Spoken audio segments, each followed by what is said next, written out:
പരമദിവ്യകാരുണ്യത്തിന് ആരാധനയും സ്തുതിയും പുകഴ്ചയും ഉണ്ടായിരിക്കട്ടെ. വിശുദ്ധ പരമദിവ്യകാരുണ്യത്തിന് ആരാധനയും സ്തുതിയും പുകഴ്ചയും ഉണ്ടായിരിക്കട്ടെ. വിശുദ്ധ പരമദിവ്യകാരുണ്യത്തിന് ആരാധനയും സ്തുതിയും പുകഴ്ചയും ഉണ്ടായിരിക്കട്ടെ. ഒരു മനുഷ്യന് ഏറ്റവും കൂടുതൽ സന്തോഷകരമായിരിക്കാൻ കഴിയുന്നത് നമ്മളെ സൃഷ്ടിച്ചവൻ്റെ മുമ്പിലാണ്. അങ്ങനെ ഒരു അവസരം നമുക്ക് തരുന്നത് ക്രൈസ്തവരെ അവരുടെ പള്ളിയെ വിളിക്കുന്നത് ദേവാലയം എന്നാണ് വിളിക്കുന്നത്. പള്ളിയെന്ന് പൊതുവെ സാങ്കേതിക കാര്യങ്ങളെ വിളിക്കുമെങ്കിലും നമ്മളെ തന്നെ വിളിക്കുന്നത് ദേവാലയം എന്നാണ്. ദൈവത്തിൻ്റെ ആലയം. അതിൻ്റെ കാരണം ദിവ്യകുർബാനയുടെ സാന്നിധ്യമാണ്. സാക്ഷാൽ ഈശോ ദിവ്യകുർബാനയായി തൻ്റെ വാഗ്ദാന പ്രകാരം കാലത്തിൻ്റെ അവസാനം വരെ ഞാൻ നിങ്ങളോട് കൂടെ ഉണ്ടായിരിക്കും. നമുക്ക് ദേവാലയത്തിൽ വരുമ്പോൾ 3 തരം സാന്നിധ്യമാണ് നമുക്ക് സംലഭ്യമാകുന്നത്. അതിൽ 2 സാന്നിധ്യം വിശ്വാസത്തിൽ അധിഷ്ഠിതവും, ഒരു സാന്നിധ്യം അവിശ്വാസിയാണെങ്കിലും അനുഭവവേദ്യമാണ്. അതെല്ലാം ഈശോയുടെ വാഗ്ദാന പ്രകാരമുള്ള സാന്നിധ്യങ്ങളാണ്. എന്താണ് ഒന്നാമത്തെ സാന്നിധ്യം? 1-2 പേർ എൻ്റെ നാമത്തിൽ എവിടെ ഒരുമിച്ച് കൂടിയാലും അവിടെ ഞാനുണ്ടായിരിക്കും. കൈയടിച്ച് സ്തുതിക്കട്ടെ. ഹല്ലേലൂയ ഹല്ലേലൂയ ഹല്ലേലൂയ ഹല്ലേലൂയ ഹല്ലേലൂയ. യേശുവേ ആനന്ദത്തിൽ സ്തുതിക്കട്ടെ. ഹല്ലേലൂയ. പൂർണ്ണതയേ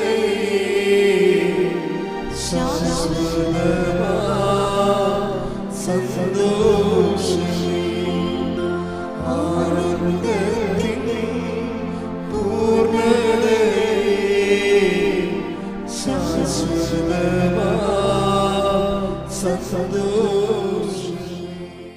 മത്തായി ശ്രീകാരുടെ സുവിശേഷം 18:20. എന്തെന്നാൽ 2-3 പേർ എന്റെ നാമത്തിൽ ഒരുമിച്ച് കൂടുന്നിടത്ത് അവരുടെ മധ്യേ ഞാൻ ഉണ്ടായിരിക്കും.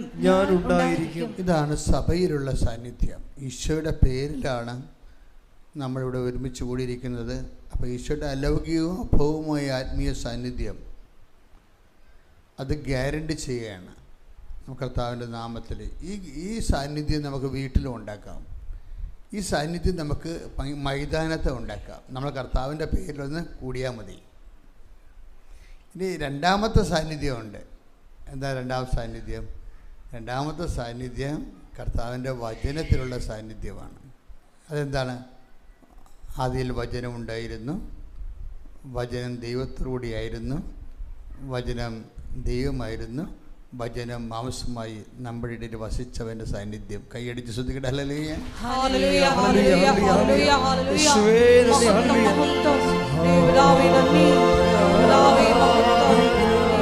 ആരാധന.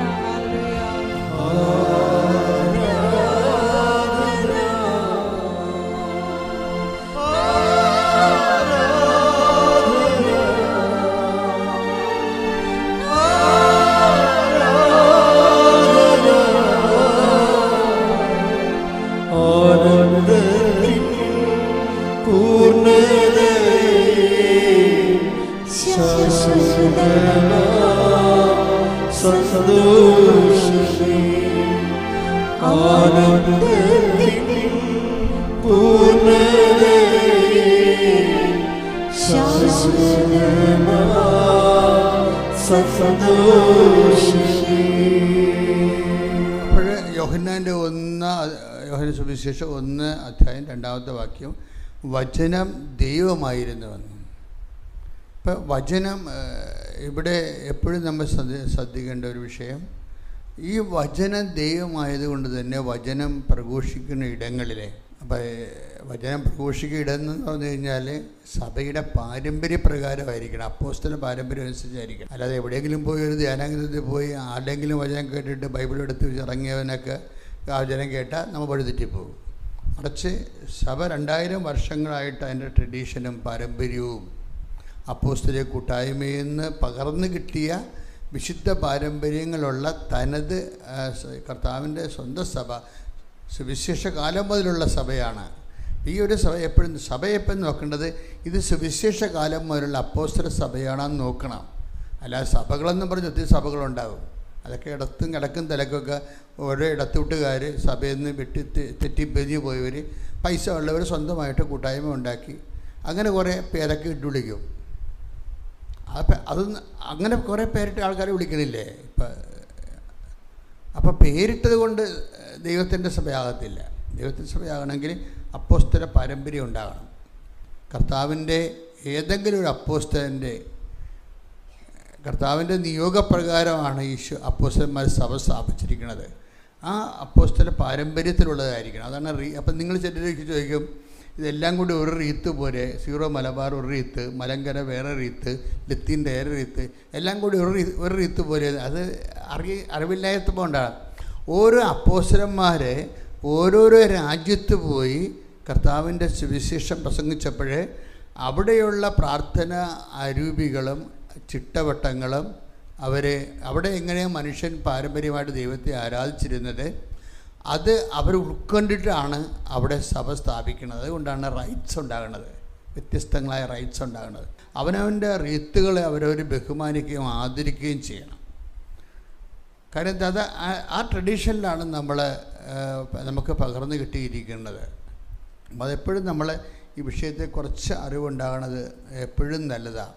അതായത് ഒരു അറിവില്ലാതെ ചുമ്മാ ഓരോ ധ്യാനകേന്ദ്രത്തിലും പള്ളികളിലും കയറി ഇറങ്ങി ബൈബിളും കഷത്ത് വെച്ച് വായിത്തൊന്നിനെ വിളിച്ച് പറഞ്ഞു കുറേ ബ്രദേഴ്സ് ഞാൻ കണ്ടിട്ടുണ്ട്.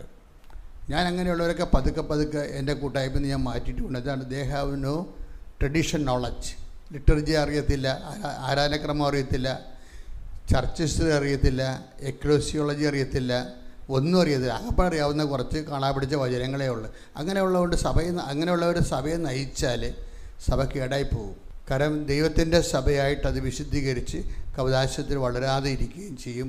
അവർക്ക് തെറ്റ് പറയണത് അവരറിയാതെ തെറ്റ് പറഞ്ഞുകൊണ്ടിരിക്കുക. അവർക്കറിയത്തില്ല അവർ തെറ്റാണ് പറയണമെന്നുള്ളതിനെക്കുറിച്ച് അവർക്ക് അറിയത്തില്ല. അങ്ങനെ അതാണ് ഈ കേരള സഭയിൽ ഇപ്പോൾ ബ്രദർമാരുടെ എണ്ണം കുറവല്ലേ. അതിൻ്റെ കാരണം ബ്രദർമാർ ശുശ്രൂഷ ചെയ്യാൻ ഉദ്ദേശിക്കുന്നുണ്ടെങ്കിൽ സഭയുടെ പഠനങ്ങൾ കീപ്പ് ചെയ്യാൻ പറഞ്ഞിട്ടുണ്ട്. അപ്പം അങ്ങനെ പറഞ്ഞപ്പോൾ വിദ്യാഭ്യാസം ഇല്ലാത്തവരും പഠനത്തിൽ പുറകുള്ളവരും ഒക്കെ മനസ്സിലാകത്തില്ല. അപ്പോൾ അതുകൊണ്ട് അവർ കളം കാര്യമാക്കിയിട്ടുണ്ട് ഇപ്പോഴും പലരും. കാര്യം എൻ്റെ കൂടെയൊക്കെ ഉണ്ടായിരുന്നു കുറേ കാര്യം ഇതുപോലെയുള്ള സുവിശേഷ വേലക്കാർ. അപ്പോൾ എപ്പോഴും നമ്മൾ ശ്രദ്ധിക്കേണ്ടത്, നിങ്ങൾ ക്രിസ്തുവിൽ വളരാൻ ഉദ്ദേശിക്കുന്നുണ്ടെങ്കിൽ അപ്പോസ്തലിക സഭ തിരഞ്ഞെടുക്കണം. കാര്യം കർത്താവിൻ്റെ കാലം മുതലുള്ള ഇപ്പോൾ യേശുവിൻ്റെ മൂന്നാമത്തെ സാന്നിധ്യം എന്താ? വചനത്തിലുള്ള സാന്നിധ്യം അല്ലാതെ മൂന്നാമത്തെ സാന്നിധ്യം എന്താ? മൂന്നാമത്തെ സാന്നിധ്യം അതാണ് ഇപ്പോൾ ഓരോ ദേവാലയങ്ങളൊക്കെ നമ്മൾ ചെയ്യണ ഇപ്പോൾ കൃപാസനങ്ങളിൽ ലളിതമാക്കി ഇട്ടിരിക്കുന്നതിൻ്റെ കാരണം എന്നോട് എന്തോ 2012-ലോ 2016-ലോ അമ്മ എന്നോട് ഒരു സ്വപ്നത്തിൽ പറഞ്ഞിട്ടുണ്ട്. ഇത് മുഴുവനും ഇതിനേക്കാൾ ലളിതമാകണമെന്ന് പറഞ്ഞിട്ടുണ്ടായിരുന്നു. എന്ന് വെച്ച് കഴിഞ്ഞാൽ ഞാൻ തന്നെ ഇതിൻ്റെ മുഖവാരം ഒരു ഓല തൂക്കി കെട്ടി അവിടെ ഗോഡെന്ന് മാത്രം എഴുതി വെക്കുന്ന ഒരു സ്വപ്നം എൻ്റെ ഡയറിയെ കിടപ്പുണ്ട്. കണ്ടതാണ്. അതായത് ഈ കൃപാസനം ഒരു ഹോളാണ്, അതിൻ്റെ ഫ്രണ്ടിൽ ഓല വെച്ചാണ് കെട്ടിയിരിക്കണത്. എന്നിട്ട് അവിടെ ഞാൻ സ്റ്റീൽ കൊണ്ട് ഗോഡെന്ന് എഴുതി വെക്കുന്നു, കുരിശൊന്നുമില്ല. അപ്പോൾ എന്താ വിഷയമെന്ന് വെച്ചാൽ ഈ ക്രിസ്തുവിനെ എല്ലാവർക്കും അറിയാൻ ഭയങ്കര ട്രാൻസെൻഡൻ്റായിട്ടുള്ള ഒരു ഭയങ്കര മാഗ്നിഫിഷ്യൻ്റ് കത്തീഡ്രൽ പോലെയൊക്കെ ഉള്ള ദേവാലയങ്ങളുണ്ടാക്കിയാൽ അവിടെ അത് നമ്മൾ എല്ലാവർക്കും ആണെന്ന് പറഞ്ഞാലും ആ പള്ളിയുടെ ഭാഷ എല്ലാവർക്കും ഉള്ളതല്ല. ശരിക്കും പറഞ്ഞാൽ അത് സോ കോൾഡ് ആ വിശ്വാസത്തിലുള്ളവർക്ക് വേണ്ടി മാത്രമുള്ളവരായിട്ട് ആണ് സാധാരണ തോന്നുന്നത്. കൃപാസനത്തെക്കറിയാൻ അങ്ങനെ തോന്നത്തില്ല. ഇവിടെ വെന്തും നീറി തകർന്ന് തരിപ്പണമായി വരുന്ന പരിശുദ്ധരാണ് ഉള്ളത്. അപ്പം അതുകൊണ്ട് അവർക്ക് ദൈവത്തിനെ അനുഭവിക്കാൻ, പ്രത്യേകിച്ച് ഇവിടുത്തെ ദൈവാനുഭവമൊക്കെ അമ്മ ത്രൂ ആണ്. ആദ്യം അമ്മയെ പരിചയപ്പെടും. അമ്മയെ പരിചയപ്പെടുമ്പോൾ തന്നെ ശരിയാകും ആള്. അതായത് അമ്മയാണ് ഈശോനെ. ഞങ്ങളാരും കൂടുതലായിട്ട് നിങ്ങളുടെയൊക്കെ ഒന്ന് വിശ്വാസ കാര്യങ്ങൾ പറയാറില്ലല്ലോ, ഒന്നും പറയാറില്ല. പഠിപ്പിക്കലും കുറവാണ്. എന്താ കാര്യം? ഞങ്ങളെപ്പോഴും ചിന്തിക്കുന്നത് നിങ്ങൾക്ക് ദൈവാനുഭവം ഉണ്ടാകുമ്പോൾ നിങ്ങൾ താനേ ദൈവത്തെ അന്വേഷിക്കും. അപ്പോൾ അതുകൊണ്ട് ഞാൻ നിങ്ങൾക്ക് ചോറുണ്ടാക്കി ഉരുട്ടി ഉണ്ടാക്കി വായി വെച്ചൊന്നും തരണില്ല. ഞാനിവിടെ നിന്ന് അരിയൊക്കെ തരും, നിങ്ങൾ പാകം ചെയ്തെടുക്കണമെന്നേ ഉള്ളൂ. അതാണ് വിഷയം. അതാണ്. അപ്പോൾ അത് ആരെയും നിർബന്ധിക്കുകയോ ഡിസ്റ്റർബ് ചെയ്യുകയോ ഒന്നും ചെയ്യത്തില്ല. എൻ്റെ സംബന്ധിച്ച് ഞാൻ അമ്മയോട് പറഞ്ഞിരിക്കുന്നത് എൻ്റെ വിഷയം കണ്ണീരാണ്. ഞാനിവിടെ കൈകാര്യം ചെയ്യുന്ന കണ്ണീരെന്നുള്ളൊരൊറ്റ വിഷയം മാത്രമേ ഉള്ളൂ. കണ്ണീര് ആർക്കുണ്ട്? അവന് കർത്താവിനെ കാണാനുള്ള എളുപ്പവഴി ഉണ്ടാകണം. കണ്ണീര് ഇവിടെ കൃപാസനത്തിൻ്റെ ഒരു രീതി അതാണ്. കണ്ണീര് ആർക്കും വരാം, ഏത് സമയത്തും വരാം. കണ്ണീര് ആർക്കുണ്ട്? ഇമ്മീഡിയറ്റ് ഹെൽപ്പ് വേണം. ആ ഇമ്മീഡിയറ്റ് ഹെൽപ്പിനെ നമ്മൾ വേറെ ഒന്നും പറഞ്ഞിട്ട് കാര്യമില്ല. ആ അമ്മ തന്നെയാണ് ഏറ്റവും ബെസ്റ്റ്. നമ്മളുടെ പാപാവസ്ഥയോ പണ്ടത്തെ കാലമോ നമ്മുടെ പേരിലുള്ള ക്രിമിനൽ കേസുകളോ അല്ലെങ്കിൽ നിങ്ങൾ വിവാഹം പിരിഞ്ഞവരാണോ, ഒരുമിച്ച് താമസിക്കുന്നവരാണോ, കുടുംബം അലങ്കോലമാണോ, മദ്യപാനികളാണോ, അതൊന്നും ഇവിടെ കൃപാസനത്തിൽ ഫസ്റ്റ് ടൈമിലോ സെക്കൻഡ് ടൈമിലോ റെഫറൻസ് എടുക്കത്തില്ല. റെഫറൻസ് എടുക്കുന്നത് കണ്ണീരെ എടുക്കത്തുള്ളൂ. നിനക്ക് കണ്ണീരുണ്ടെങ്കിൽ ആ കണ്ണീരിന് ഇവിടെ സമാധാനമുണ്ട്. മൂന്നാമത്തെ സാന്നിധ്യമില്ലേ? മൂന്നാമത്തെ സാന്നിധ്യം എന്ന് പറഞ്ഞാൽ എന്താണത്? പിതാക്കന്മാർ മരുഭൂമി വെച്ച് മന്ന ഭക്ഷിച്ചു, അതുപോലല്ല ഈ അപ്പം ഭക്ഷിക്കുന്നവൻ നിത്യം ജീവിക്കും. ലോകത്തിൻ്റെ ജീവന് വേണ്ടി ഞാൻ നൽകുന്ന അപ്പം എൻ്റെ ശരീരം തന്നെയാണ്. എൻ്റെ ശരീരം ഭക്ഷിക്കുന്നത് എന്നിലും ഞാൻ അവനിലും വസിക്കുന്നു. സജീവനായ പിതാവാണ് എന്നെ അയച്ചത്. അതുപോലെ എന്നെ ഭക്ഷിക്കുന്നവൻ ഞാൻ മൂലം ജീവിക്കും. അപ്പോൾ ജീവൻ നൽകുന്ന കർത്താവിൻ്റെ തനി സാന്നിധ്യം പരിശുദ്ധ കുർബാനയിലുള്ളതാണ്. അതുകൊണ്ടാണ് ഈ മാഗ്നിഫിഷ്യൻ്റ് ആയിട്ടുള്ള പള്ളികൾ വെക്കുന്നത്. ഓരോ പള്ളിക്ക് ഇപ്പോൾ 2 കോടി 8 കോടിയൊക്കെ വിലയല്ലേ. എന്തുകൊണ്ടാണ്? എനിക്ക് അതുകൊണ്ട് ഞാൻ 80 കോടി പള്ളിയും വെക്കും. അതിൻ്റെ കാര്യം എനിക്ക് പരിശുദ്ധ കുർബാന എന്താണെന്ന് അറിയാം. അതാണ് വിഷയം. എന്താ കാര്യം വെച്ചാൽ ഒരു സ്വർഗമാണ് നമ്മൾ സൃഷ്ടിക്കണത്. സ്വർഗത്തിലുള്ള ആൾ നമ്മൾക്ക് നിത്യജീവൻ നൽകാൻ വേണ്ടി അതിൻ്റെ വില നൽകി പാപത്തിന് പരിഹാരം ചെയ്ത് ദേവപിതാവിന് മഹത്വപൂർണ്ണമായി ഉയർത്തി നിൽക്കുമ്പോൾ അവൻ്റെ മഹത്വപൂർണ്ണമായ സ്വർഗീയ തനി സാന്നിധ്യം എവിടെയുണ്ടോ അതിന് ഏത് 80 കോടിക്ക് എന്ത് വില? അതിനേക്കാൾ എന്തുമാത്രം മുടക്കാൻ പറ്റും? അത്രയും വലിയ ദേവാലയങ്ങളെ കർത്താവിന് വേണ്ടി ഭൂമിയിൽ ചെയ്യണം. അതാണ് കത്തോലിക്ക പള്ളികളുടെ ഒരു പ്രത്യേകത. ഓർത്തഡോക്സ് പള്ളി അങ്ങനെ, അപ്പോസ്തലിക പള്ളികളെല്ലാം അങ്ങനെയാണ്. എന്താണ്? ശരിക്കും കാശ് മുടക്കി വളരെ മാഗ്നിഫിഷ്യൻ്റായിട്ട് ചെയ്യും. എന്താ കാര്യം? അവിടെ വസിക്കുന്നവൻ്റെ വിലയുടെ മുമ്പിൽ ഈ കാണിക്കുന്ന പള്ളിയുടെ വില ഒന്നുമല്ല. വിലമതിക്കാനാവാത്ത ദൈവത്തിൻ്റെ തനി സാന്നിധ്യം ഇമ്മാനുവേൽ, കർത്താവിൻ്റെ സാന്നിധ്യം നമ്മോടുകൂടെ. ആ സാന്നിധ്യത്തിലേക്കാണ് നമ്മൾ വിളിക്കപ്പെടുകയും ആരാധനയുടെ ഉറവയും അതുപോലെ തന്നെ നമ്മുടെ ജീവിതത്തിൻ്റെ അവലംബവും വരണത്. കൈയടിച്ച് ശ്രുതികട ഹല്ലേലൂയ.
പരിശുദ്ധ പരമദിവ്യകാരുണ്യത്തിന് ആരാധനയും സ്തുതിയും പുകഴ്ചയും ഉണ്ടായിരിക്കട്ടെ. പരിശുദ്ധ പരമദിവ്യകാരുണ്യത്തിന് ആരാധനയും സ്തുതിയും പുകഴ്ചയും ഉണ്ടായിരിക്കട്ടെ. എൻ്റെ പ്രിയപ്പെട്ടവരെ, അച്ഛൻ നേരത്തെ പറഞ്ഞതിലേക്ക് തിരിച്ചു വരികയാണ്. കൃപാസന മാതാവിൻ്റെ പ്രത്യക്ഷീകരണത്തിൻ്റെ സന്നിധാനമാണ്. ബേസിക്കായിട്ട് വാട്ട് ഈസ് കൃപാസനം എന്ന് ചോദിച്ചാൽ നമ്മുടെ കയ്യിൽ ഒരു സിംഗിൾ ആൻസറേ ഉണ്ടാവും.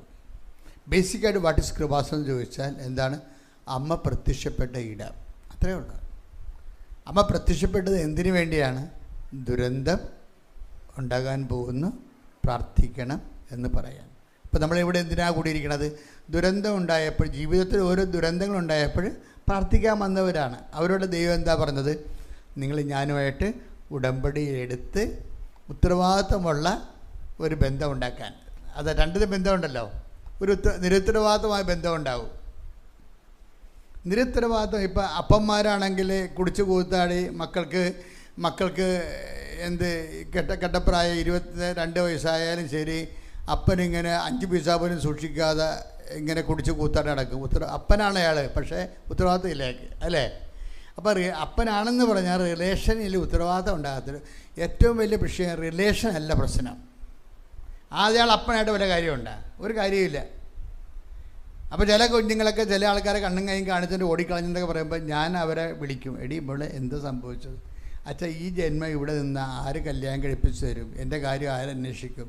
ഞാൻ പിന്നെ മിണ്ടത്തില്ല. അവളെ തലയെ വെച്ച് ആശ്രവദിക്കും. എന്താ കാര്യം? അവളുടെ ചെരുപ്പേ കയറി ചിന്തിക്കുമ്പോൾ നമുക്ക് ഉത്തരവില്ല. എന്താ കാര്യം? ആ ബന്ധം, അതിന് ഉത്തരവാദിത്തമുള്ള ആളെ കുടിച്ച് കൂത്താടി വെടിവില്ല നടക്കുകയാണ്. അതാ. അപ്പോൾ ബന്ധമല്ല പ്രശ്നം. എന്താണ് പ്രശ്നം? ഉത്തരവാദിത്തമാണ് പ്രശ്നം. ഉറപ്പല്ലേ? ബന്ധമല്ല പ്രശ്നം. നിങ്ങൾക്ക് ദൈവമാണ്. എല്ലാവരും ദൈവത്തിൻ്റെ മക്കൾ, അത് ഓക്കെ.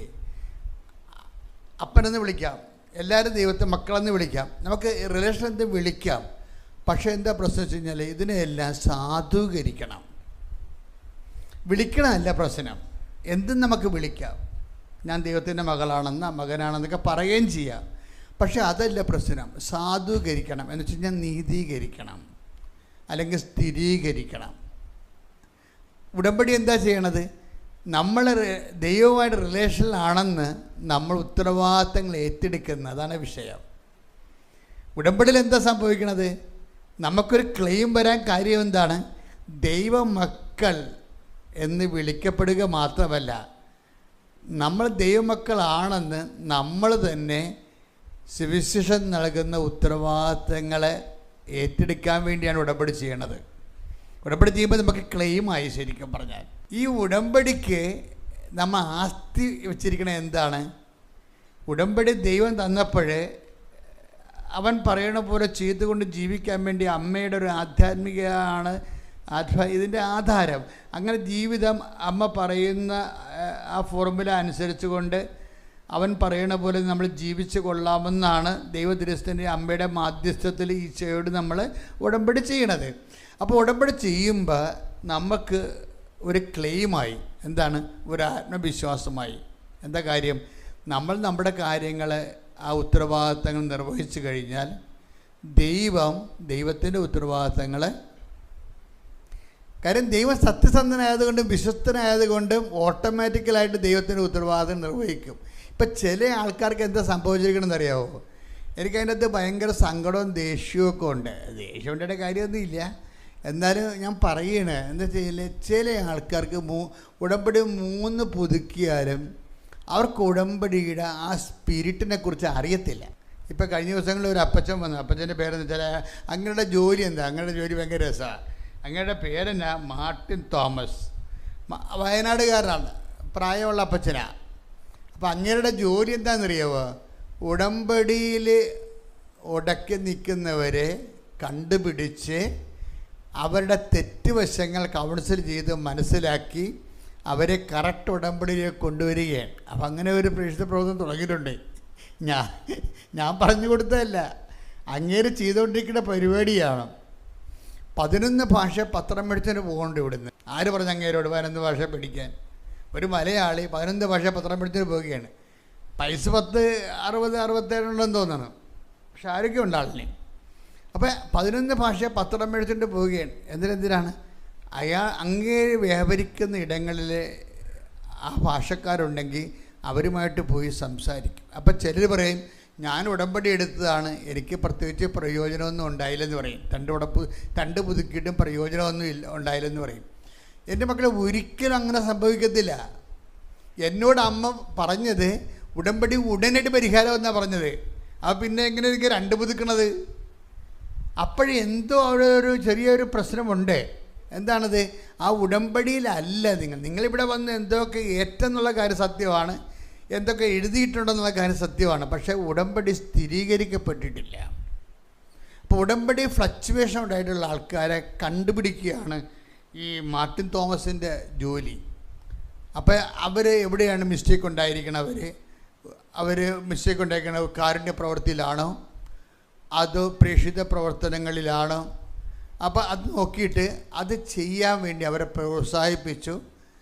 അതിനുശേഷം വീണ്ടും അവരെ കൊണ്ട് ഉടമ്പടി പുതുക്കിച്ച്, ഇത് ആരും പറഞ്ഞതല്ല, ദൈവമായിട്ട് അവർ അങ്ങേർക്ക് ബന്ധമുണ്ടായപ്പോൾ ദൈവം പറഞ്ഞു കൊടുത്തതാണ്. ഈ ഉടമ്പടി ഉഴപ്പിവരെ പോയി കാണണമെന്ന് ഞാൻ പറഞ്ഞിട്ടില്ല. സത്യമായിട്ടും അതായത് നിങ്ങൾ സത്യസന്ധമായിട്ടാണ് ദൈവദർശനം നിൽക്കണമെന്നുണ്ടെങ്കിൽ നിങ്ങളെ രക്ഷപ്പെടാനുള്ള എല്ലാ മാർഗങ്ങളും എൻ്റെ മക്കളെ ആദ്യം ഒരു കമ്മ്യൂണിക്കബിൾ ആകണം. അതാണ് ഇതിൻ്റെ അകത്തുള്ള ഏറ്റവും വലിയ ഒരു വിഷയം. കമ്മ്യൂണിക്കബിൾ ആകണം. കമ്മ്യൂണിക്കബിൾ ഉടമ്പടിയുടെ ഫസ്റ്റ് പ്രിൻസിപ്പിൾ എന്താണ്? Be a communicant person. എന്നുവെച്ചാൽ ഒരു ദൈവമായിട്ട് ഒരു ഇൻട്രാക്ഷൻ, ഒരു സംസാരം, ഒരു സംഭാഷണം, സൗഹൃദമാകണ ഒരു വ്യക്തിയാകണം. സംഭാഷണ സൗഹൃദം, അതാണ് കമ്മ്യൂണിക്കബിൾ എന്ന് പറയണത്. സൗഹൃദ സംഭാഷണമല്ല. അത് സൗഹൃദ സംഭാഷണം നമ്മൾ വഴിയെ കൊണ്ടുപോയിട്ട് നടത്തും പരിചയക്കാരും. അങ്ങനെയല്ല, സംഭാഷണ സൗഹൃദം എന്ന് വെച്ച് കഴിഞ്ഞാൽ കമ്മ്യൂണിക്കബിൾ ഫ്രണ്ട്ലി എന്ന് വെച്ച് കഴിഞ്ഞാൽ ദൈവമായിട്ട് ഇൻട്രാക്ട് ചെയ്യാൻ വേണ്ടിയുള്ള ഒരു റിലേഷനിലേക്ക് ആദ്യം വരണം. അങ്ങനെ റിലേഷനിലേക്ക് വരണമെന്നുണ്ടെങ്കിൽ എന്തൊക്കെ വേണം? അടിയുറച്ച വിശ്വാസം വേണം. വിശ്വാസം ഇപ്പം ഉടമേ ഇങ്ങനെ റെഡിമെയ്ഡ് പോലെ അടിയുറച്ച വിശ്വാസം കിട്ടത്തില്ല. വിശ്വാസം എപ്പോഴും ചില പരീക്ഷണങ്ങളിലൂടെ മാത്രമേ ഉറക്കത്തുള്ളൂ. അപ്പോൾ ഒന്നാം പരീക്ഷണം, രണ്ടാം പരീക്ഷണം അത് ഇതിൻ്റെ ഉള്ളതാണ്. അപ്പോൾ പരീക്ഷണം വരുമ്പോൾ ചില ആൾക്കാർ ഒന്നാം പരീക്ഷണവും രണ്ടാം പരീക്ഷണം വരുമ്പോൾ തന്നെ ഗുഡ് ബൈ പറഞ്ഞ് അവർ പോകും. അവരെ പിന്നെ നമുക്കൊന്നും ചെയ്യാൻ പറ്റത്തില്ല. കാര്യം എന്താ? ഞാൻ ഇവിടുന്ന് 500 പ്രഭാഷണങ്ങൾ ഉടമ്പടിയുടെ നിങ്ങൾക്ക് നൽകിയിട്ടുണ്ട്. ആത്മാർത്ഥമായിട്ടാണ് നിങ്ങൾ ഉടമ്പടി എടുത്തിരുന്നുണ്ടെങ്കിൽ അച്ഛൻ്റെ പഴയ പ്രസംഗങ്ങൾ നിങ്ങൾ കേൾക്കും. കേൾക്കണം എന്തിനാണ്? എന്നിട്ട് നിങ്ങൾ ഉടമ്പടി ജീവിതം ദൈവമായിട്ട് റിപ്പയർ ചെയ്യണം. ഇന്ന മിസ്റ്റേക്കുകൾ എനിക്ക് സംഭവിച്ചിട്ടുണ്ട്. ചിലർക്ക് സംഭവിച്ചിരിക്കുന്നത് അവർ ദൈവസ്നേഹക്കുറവ് ആണ് ചിലർക്ക് സംഭവിച്ചിരിക്കുന്നത്. ചിലർക്ക് സംഭവിച്ചിരിക്കുന്നത് അവരുടെ വിഷയത്തിന് അമിത പ്രാധാന്യം കൊടുത്തിട്ട് ദൈവത്തിന് സെക്കൻഡ്. അതിപ്പോൾ എല്ലാം അങ്ങനെയാണ് തെറ്റിക്കിടക്കുന്നത് ആൾക്കാർക്ക്. വിഷയമാണ് ദൈവം ചിലർക്കെങ്കിലും വിഷയമാണ് ദൈവം. നമ്മൾ അറിഞ്ഞ് നമുക്ക് ശരിക്കും ഇതിനെ സ്കാൻ ചെയ്ത് കഴിഞ്ഞപ്പോൾ ഒരു വെള്ളമില്ലേ, ഇപ്പോൾ വെള്ളം മൈക്രോസ്കോപ്പിന് അടി വെച്ച് കഴിഞ്ഞാൽ പിന്നെ ആ വെള്ളം നമ്മൾ കുടിക്കത്തില്ല. നിങ്ങൾ എത്ര ജർമ്മൻ ഡിസ്റ്റിലറിയിൽ നിന്നെടുത്ത വെള്ളമായാലും ശരി, ട്രീറ്റ് ചെയ്ത വെള്ളമായാലും ശരി, ഒരു നിമിഷം നിങ്ങൾ മൈക്രോസ്കോപ്പിൽ വെച്ച് കഴിഞ്ഞാൽ പിന്നെ ആ വെള്ളം കുടിക്കത്തില്ല. കാര്യം അതിൻ്റെ അകത്ത് ആവശ്യത്തിന് ബാക്ടീരിയ ഉണ്ടാവും. ബാക്ടീരിയയൊക്കെ ഇങ്ങനെ പേന് പോലെ നിരക്കണ കാണാം വെള്ളത്തിൻ്റെ അകത്ത്. നമ്മളിപ്പോൾ കുടിക്കണ മൈക്രോസ്കോപ്പ് ഇല്ലാത്തതുകൊണ്ടല്ലേ വെള്ളം കുടിക്കണത്. അപ്പോൾ അതുപോലെ ഇതൊന്ന് മൈക്രോസ്കോപ്പിക്കാക്കി നോക്കണം എവിടെയാണ് ഈ ഉടമ്പടി പെശകിയിരിക്കുന്നത്. അപ്പോൾ വരണത് പലർക്കും വിഷയമാണ് ദൈവം. ദൈവമില്ല അവിടെ. ദൈവം എന്താണ്? വിഷയമാണ്. ഇപ്പോൾ വിഷയത്തിന് ദൈവത്തെക്കാൾ പ്രാധാന്യമാണ് വന്നു തരുന്നത്. എങ്ങനെയെങ്കിലും വസ്തു വിറ്റാൽ മതി, അപ്പോൾ അത് ദൈവമായി മാറും. ദൈവം എന്ന് പറഞ്ഞാൽ എന്താണ്? അതായത് വിഗ്രഹ ആരാധന എന്ന് പറയുമ്പോഴും അതുപോലെ എൻ്റെ ബേസ് എന്താണ്? ദൈവത്തെക്കാൾ പ്രാധാന്യം എന്തിന് വന്നാലും അത് ഓട്ടോമാറ്റിക്കായിട്ട് വിഗ്രഹാരാധനയാവും. ദൈവത്തെക്കാൾ പ്രാധാന്യം എന്തിന് വന്നാലും. ഇപ്പം നിങ്ങളുടെ നിങ്ങൾക്ക് നിരാശയില്ലേ? ഒത്തിരി പേർക്ക് എന്താ കാരണം? അത് വിഗ്രഹ ആരാധകരുടെ നിരാശയാണ്. നിങ്ങൾക്ക് നിരാശ ഉണ്ടെങ്കിൽ ആ നിരാശ എന്ന് പറയണത് വിഗ്രഹാരാധകരുടെ നിരാശയാണ്. അപ്പോൾ എന്താ വിഗ്രഹാരാധകരുടെ നിരാശ എന്ന് പറഞ്ഞാൽ എന്താണ്? ഏതോ വിഷയത്തെ നിങ്ങൾ വിഗ്രഹമായി കണ്ടു. ഇപ്പം ന്യൂസിലൻഡിൽ പോകണം, ന്യൂസിലൻഡിൽ പോകണമെന്ന് ആരാണ്ട് ഏതാണ്ട് ഈ പെണ്ണുങ്ങളുടെ പ്രശ്നത്തിൽ ഭയങ്കര പ്രശ്നമാണ്, ആണുങ്ങളെ പോലെ അല്ല. ആരെങ്കിലും തലക്കിങ്ങനെ ആപ്പടിച്ച് കയറ്റിയാൽ പിന്നെ ആപ്പും കൂടി നടന്നുള്ളൂ. ഞാൻ അങ്ങനെ കുറേ പേരെ കണ്ടിട്ടുണ്ട്. എത്ര വിദ്യാഭ്യാസം ഉണ്ടായിട്ട് ഒരു കാര്യമില്ല. ആരെങ്കിലും തലക്കൊരു ആപ്പടിച്ച് കയറ്റിയാൽ മതി, ആ അപ്പും ചോന്നുകൊണ്ട് നടന്നുണ്ട്. അത് ഈ സ്വിറ്റ്സർലൻഡാണെന്ന് പറഞ്ഞാൽ ഈ സ്വിറ്റ്സർലൻഡ്. പിന്നെ അതേക്കാൾ ബെസ്റ്റായിരിക്കും ചിലപ്പോൾ കാനഡ. ആ സ്വിറ്റ്സർലൻഡിൽ ആപ്പ് ഓടിച്ച് നടന്നുള്ളൂ. ഇപ്പം എന്താ സംഭവം? ഈ ആപ്പ് കുറേ സമയത്ത് കഴിയുമ്പോൾ ഇത് വിഗ്രഹമായിട്ട് ഡെവലപ്പ് ചെയ്യും. സ്വിറ്റ്സർലൻഡിൽ പോകാൻ പറ്റിയില്ലെങ്കിൽ നിങ്ങൾക്ക് നിരാശ ഉണ്ടാകും. ആര് തന്ന നിരാശയാണ്? വിഗ്രഹാരാധകരുടെ നിരാശയാണത്. അത് നിരാശയാണ് എപ്പോഴും.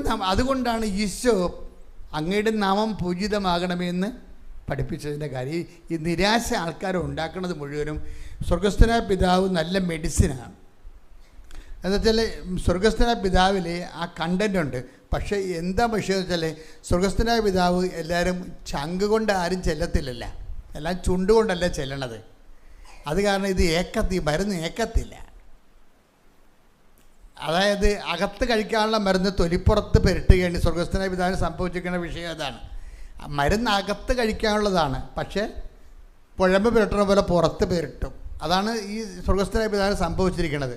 എന്ന് വെച്ച് കഴിഞ്ഞാൽ സ്വർഗസ്ഥനായ പിതാവിൻ്റെ നാം പൂജാൻ രാജ്യം സ്വർഗത്തിൽ എന്ത് സംഭവം? സ്വർഗസ്ഥനായ പിതാവാണ് ആ കക്ഷി ചെല്ലിയതേ, അത് ചുണ്ടുകൊണ്ടാണ് ചെല്ലിയത്. പട്ടിക പറഞ്ഞ സ്വർഗസ്ഥനായ പിതാവിൻ്റെ നാം പൂജാൻ രാജ്യം സ്വർഗത്തിലെ പല ഭൂമിയിലെ ഒറ്റ ശ്വാസം തീർന്ന പരിപാടി. അത് അകത്ത് കഴിക്കാനുള്ള സാധനം കുഴമ്പ് പോലെ പെരട്ട്. അത് കാരണം ഇത്രയും നാൾ ചെല്ലി സ്വർഗസ്ഥനായ പിതാവ് വേസ്റ്റാണ് ശരിക്കും. എന്താ കാര്യം? അത് അർത്ഥമില്ല. എന്താ ഒന്നാമത്തെ വാക്കെന്താ? സ്വർഗസ്ഥനായ ഞങ്ങളുടെ പിതാവേ അങ്ങയുടെ നാമം പൂജിതമാകണമേ. അപ്പം തന്നെ ഇന്ത്യയിൽ എഴുതുമ്പോൾ തന്നെ സ്വർഗസ്ഥനായ പിതാവാണ് ഞാൻ നിങ്ങളെ കൊണ്ട് ചെല്ലിക്കുന്നത് അല്ലേ? എന്താണ് ഇന്ത്യയിൽ എഴുതുമ്പോൾ ചില പ്രേമവിവാഹക്കാർ വരും. അവരുടെ ഒന്നാമത്തെ ഇൻറ്റൻഷനും ആ ചെറുക്കനെ തന്നെ കല്യാണം കഴിക്കണം. രണ്ടാമത്തെ ഇൻറ്റൻഷൻ എന്താണ്? അതും അവൻ്റെ പേരെഴുതും, അവനെ തന്നെ കല്യാണം കഴിക്കണം. മൂന്നാമത്തെ ഇൻറ്റൻഷൻ എന്താണ്? അത് അവനെ തന്നെ കല്യാണം കഴിക്കണം. നിങ്ങളുടെ ഇൻറ്റൻഷനാണ് നിങ്ങളുടെ ദൈവം. നിങ്ങളുടെ ഇൻറ്റൻഷൻ നിങ്ങൾ സ്വർഗസ്ഥനായ പിതാവ് ചെല്ലരുതിനി, ഈ ജന്മത്തിൽ ചെല്ലാൻ നിങ്ങൾ അർഹരല്ല. എന്താ കാര്യം? സ്വർഗസ്ഥനായ പിതാവിൻ്റെ ആദ്യം തന്നെ കിടക്കണത് എന്താണ്? അങ്ങയുടെ നാമം പൂജിതമാകണമേ, അങ്ങയുടെ രാജ്യം വരണമേ, അങ്ങയുടെ തിരുമനസ്സ്. ദൈവത്തിന് ഒരു വാതിൽ വെച്ച് കൊടുത്തിട്ടാണ് സ്വർഗസ്ഥനായ പിതാവ് ഡിസൈഡ് ചെയ്തിരിക്കുന്നത്. ഇത് ചെല്ലാനുള്ള യോഗ്യത പ്രാപിച്ചാൽ ബാക്കി ഇൻറ്റൻഷനൊക്കെ തീരുമാനമാകും. ഒരു ക്രിസ്ത്യാനിയുടെ അല്ലെങ്കിൽ ഒരു ദൈവ പൈതലിൻ്റെ ഏറ്റവും വലിയ വെല്ലുവിളി എന്താണ്? സ്വർഗസ്ഥനായ പിതാവ് ചെല്ലാനുള്ള യോഗ്യതയല്ല, ലൈസൻസാണ്. ഇപ്പം ചിലർ പറയാം, എൻ്റെ അടുത്ത് ഒന്ന് പറയാം, അച്ഛാ ഒന്ന് പ്രാർത്ഥിക്കണേ അച്ഛാ, 2 പ്രാവശ്യം 8 എടുത്തപ്പോൾ കമ്പിയിട്ട് മുട്ടിയെന്ന് പറയും. ശരിയാണേ, അവർക്ക് 40-45 വയസ്സുണ്ട്. അവർ 8 എടുത്തപ്പോഴേ കമ്പിയിട്ട് മുട്ടിയെന്നാണ് പറയണത്. അപ്പോൾ എന്നിട്ട് പറയണത്, ദൈവമേ ഇന്നൊരു കാലമാടെ മീശയും വെച്ചിരിക്കേണ്ട കണ്ടപ്പോൾ തന്നെ പേടിച്ചു പോയി. ആരാ? വെഹിക്കിൾ ഇൻസ്പെക്ടറിനെ കണ്ടപ്പോൾ തന്നെ ഇവരുടെ സന്ധിബന്ധങ്ങൾ തളർന്ന്. എന്താ കാര്യം? ഇനി അത് കമ്പ്യൂട്ടർ മുട്ടണമെന്ന് വിചാരിച്ചു. അപ്പോൾ പിന്നെ 8 എടുക്കുമ്പോൾ 2 കമ്പ്യൂട്ടർ മുട്ടും. പല ആൾക്കാർ ഇന്ന് വരെ സ്വർഗസ്ഥനായ പിതാവിൻ്റെ 8 എടുത്തിട്ടില്ല, കമ്പ്യൂട്ടർ മുട്ടിയിരിക്കുകയാണ്. വയസ്സ് 65ആയി, ഇന്ന് വരെ സ്വർഗസ്ഥനായ പിതാവ് കമ്പ്യൂട്ടർ മുട്ടാതെ ഒരു 8 എടുത്തിട്ടില്ല. അതാണ് അവസ്ഥ. എന്താ കാര്യം? ഇതിൻ്റെ ലൈസൻസ് സ്വർഗസ്ഥനായ ഒരു ദൈവ പൈതലിൻ്റെ ഏറ്റവും വലിയ അടിസ്ഥാന യോഗ്യത എന്താണ്? സ്വർഗസ്ഥനായ പിതാവ് ചെല്ലാനുള്ള ലൈസൻസ് വാങ്ങിക്കുകയാണ്. ഇന്ന് വരെ 60 വയസ്സായാലും ഇതിൻ്റെ ലൈസൻസ് കിട്ടാൻ പാടാണ്. ദൈവത്തിന് തോന്നണം നിങ്ങളെ ദൈവഹിതത്തിനാണ് പ്രാധാന്യം കൊടുക്കണമെന്ന്. അതാണ് വിഷയം. ഒന്ന് പ്രാർത്ഥിച്ച മക്കളെ. കർത്താവായ ദൈവമേ, സ്വർഗസ്ഥനായ പിതാവേ എന്നുള്ള പ്രാർത്ഥന ദൈവമഹത്വത്തിനായി മക്കളെ സ്വയം സമർപ്പിക്കുന്ന പരിശുദ്ധാത്മാ സ്നേഹത്തിന്റെ പ്രാർത്ഥന വെളിവോടെ പ്രാർത്ഥിക്കുവാൻ എനിക്ക് അഭിഷേകം നൽകണം. ശ്രദ്ധിക്കട്ടെ. ഹല്ലേലൂയ.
പരിശുദ്ധ പരമദിവ്യകാരുണ്യത്തിന് ആരാധനയും സ്തുതിയും പുകഴ്ചയും ഉണ്ടായിരിക്കട്ടെ. മക്കളെ, എന്താ വിഷയം എന്ന് വെച്ചാൽ ഇതിനൊക്കെ ഒരു ലൈസൻസ്, ഈ പ്രാർത്ഥന ചെല്ലാൻ മാത്രമുള്ള സമർപ്പണം, ദൈവത്തിൻ്റെ ഇഷ്ടം പോലെ ഇതിന് നിറവേറട്ടെ എന്ന് പറയണമെങ്കിൽ നമുക്ക് നല്ല ദൈവസ്നേഹം വേണം.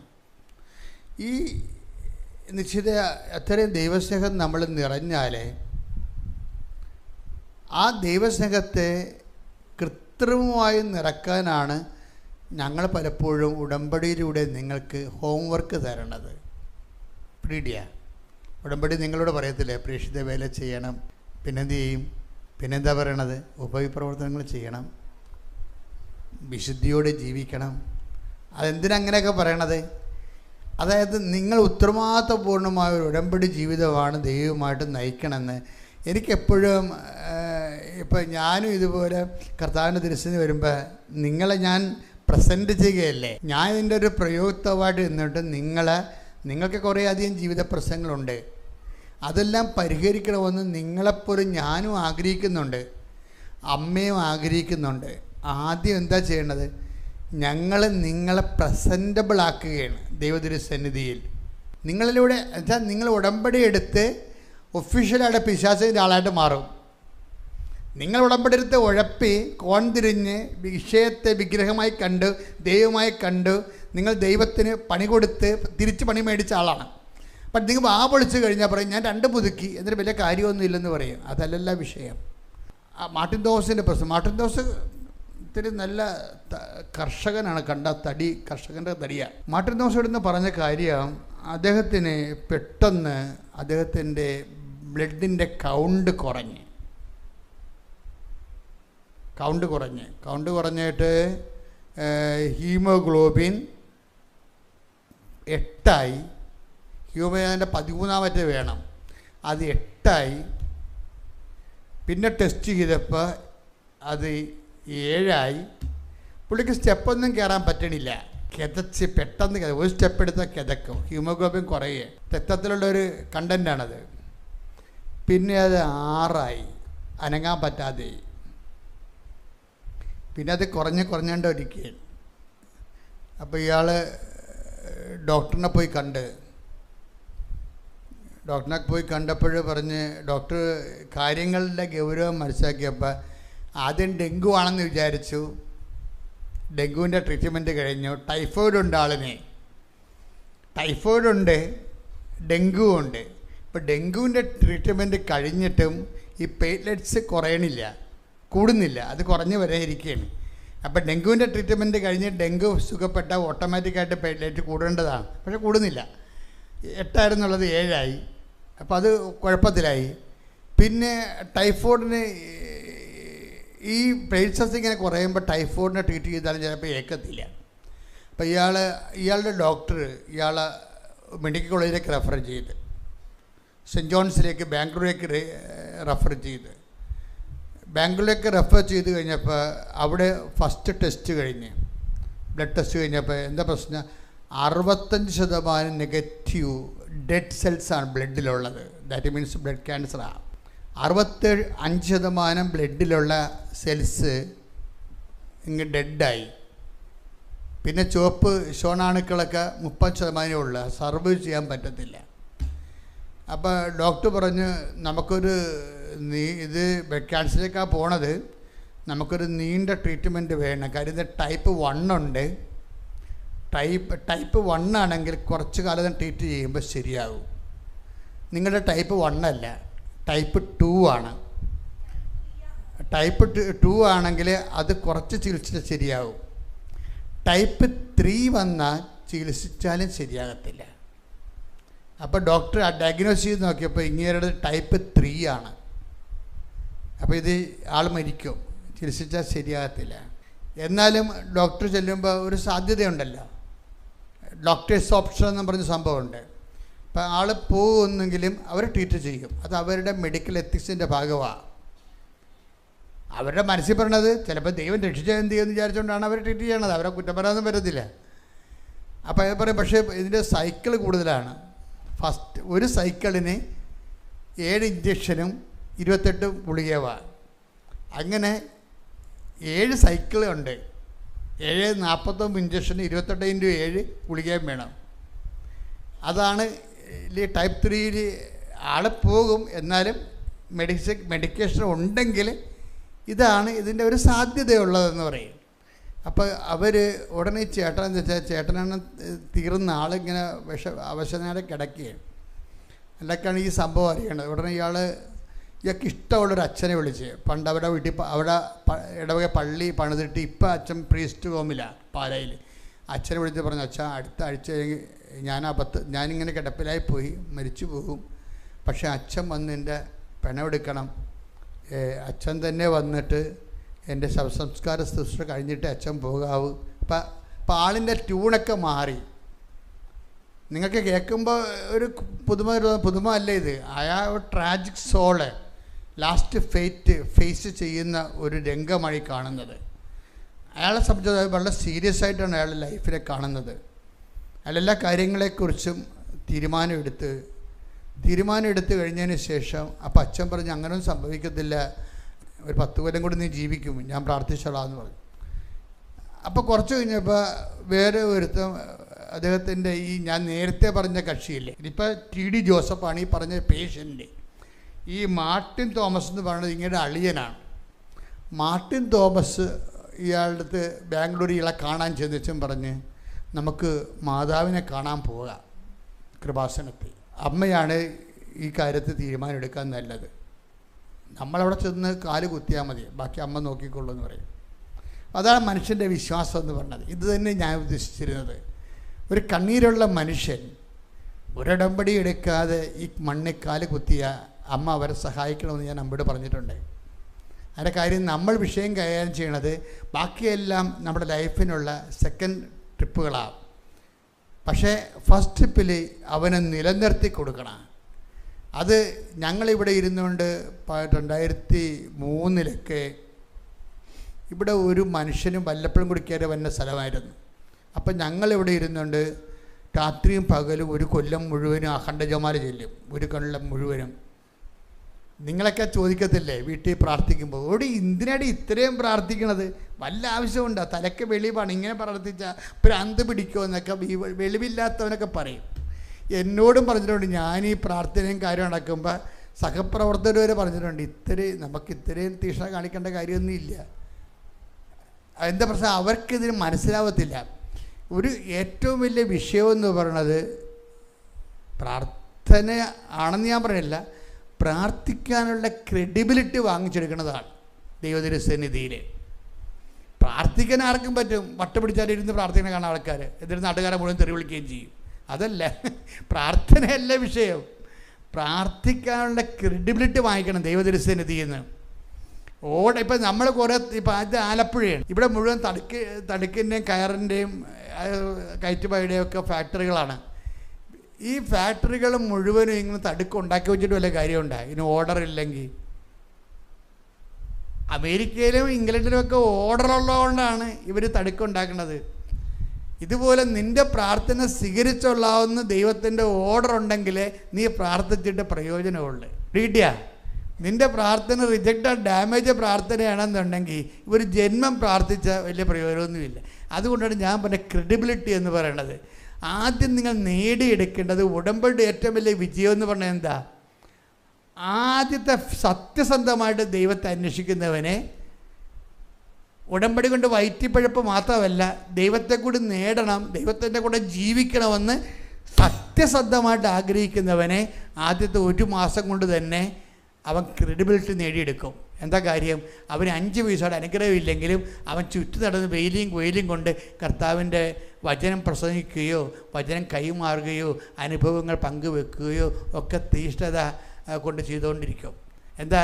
അങ്ങനെ ചെയ്യുമ്പോൾ ദൈവത്തെ മനസ്സിലാകും, ഇവനാണ് അവനെന്ന് മനസ്സിലാകും, ഇവനോട് ഇത് കമ്മ്യൂണിക്കബിൾ ആണെന്ന് മനസ്സിലാകും. ഇവൻ കമ്മ്യൂണിക്കബിൾ. അത് എപ്പോഴും നമ്മൾ ദൈവത്തിൻ്റെ സന്നിധി ആദ്യം പ്രാർത്ഥിക്കുകയല്ല മക്കളെ ചെയ്യേണ്ടത്, ആദ്യം പ്രാർത്ഥിക്കാനുള്ള ലൈസൻസ് വാങ്ങിച്ചെടുക്കണം, ക്രെഡിബിലിറ്റി.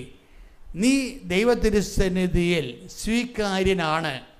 ബൈബിളിലെ ഏറ്റവും വലിയ വാക്ക് എന്താണ്? സ്വീകാര്യതയും തന്നെയാണ്. ദൈവത്തിരുസന്നിധി സ്വീകാര്യനാണെങ്കിൽ ഇത്രയും വാരിക്കെട്ടി പ്രാർത്ഥിക്കേണ്ട കാര്യമില്ല. ജസ്റ്റ് ചില ആൾക്കാരുടെ ക്യാൻസർ പേഷ്യൻ്റെ മുമ്പിൽ കൈ വെച്ചിട്ട് ഞാൻ എന്താണ് അമ്മയുടെ മുഖത്ത് നോക്കണത്? ഞാൻ നോക്കിയാൽ മതി. എന്താ കാര്യം നോക്കണത്? ഇത്രയും നാൾ ജോലി ചെയ്തതിനെക്കുറിച്ച് എനിക്കും അമ്മയ്ക്കും നല്ല ബോധമുണ്ട്. ഞാൻ എന്തൊരു ജോലി ചെയ്തിട്ടുണ്ട്, എന്തൊരു നിലപാടെടുത്തിട്ടുണ്ട്, ആത്മാക്കളുടെ വീണ്ടെടുപ്പിന് വേണ്ടി ഞാൻ എന്തുമാത്രം സഹിച്ചിട്ടുണ്ട്, എന്തുമാത്രം എൻ്റെ ചവിട്ടിക്കുട്ടിയ കാലത്തും ഞാൻ വിശുദ്ധിയോടെയും ദൈവത്തിൻ്റെ സുവിശേഷ സാക്ഷിയായിട്ട് നിലനിന്നിട്ടുണ്ട്. അപ്പോൾ ദ്രോഹിക്കുന്നവർ ആശ്രയിച്ചുകൊണ്ട് സുവിശേഷത്തിൻ്റെ ചൈതന്യത്തിൽ നിലനിന്നിട്ടുണ്ട്. അതെല്ലാം അമ്മയ്ക്കറിയാം. അതാണ് നമ്മുടെ ക്രെഡിബിലിറ്റി എന്ന് പറയണത്. അത് ക്രെഡിബിലിറ്റിയാണ്. ക്രെഡിബിലിറ്റി എന്ന് പറയുന്നത് എന്താണ്? പ്രാർത്ഥിക്കാനുള്ള ദൈവത്തിരുസന്നിധിയിലുള്ള വിശ്വാസ്യത. ആയിരം പ്രാർത്ഥിച്ചു എന്നല്ല പറയണത്.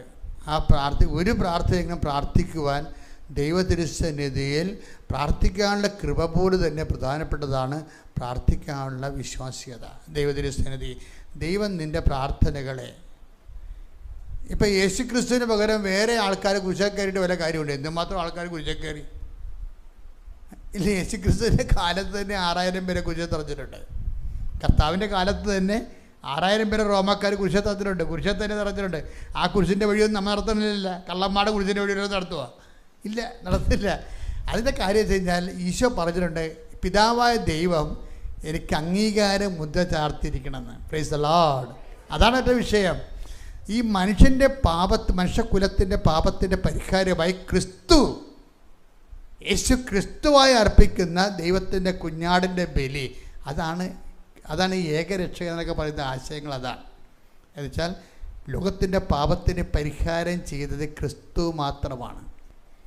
അതുകൊണ്ടാണ് ക്രിസ്തുവിനെ ഏകരക്ഷകനായിട്ട് സുവിശേഷം വെളിപ്പെടുത്തുകയും അപ്പോസ്തലർ പ്രചരിപ്പിക്കുകയും നമ്മൾ വിശ്വസിക്കുകയും നിത്യരക്ഷ നേടുകയും ചെയ്യണത്. കൈയടിച്ച് സ്തുതിക്കട്ടെ. ഹല്ലേലൂയ, ഹല്ലേലൂയ, ഹല്ലേലൂയ, ഹല്ലേലൂയ, ഹല്ലേലൂയ.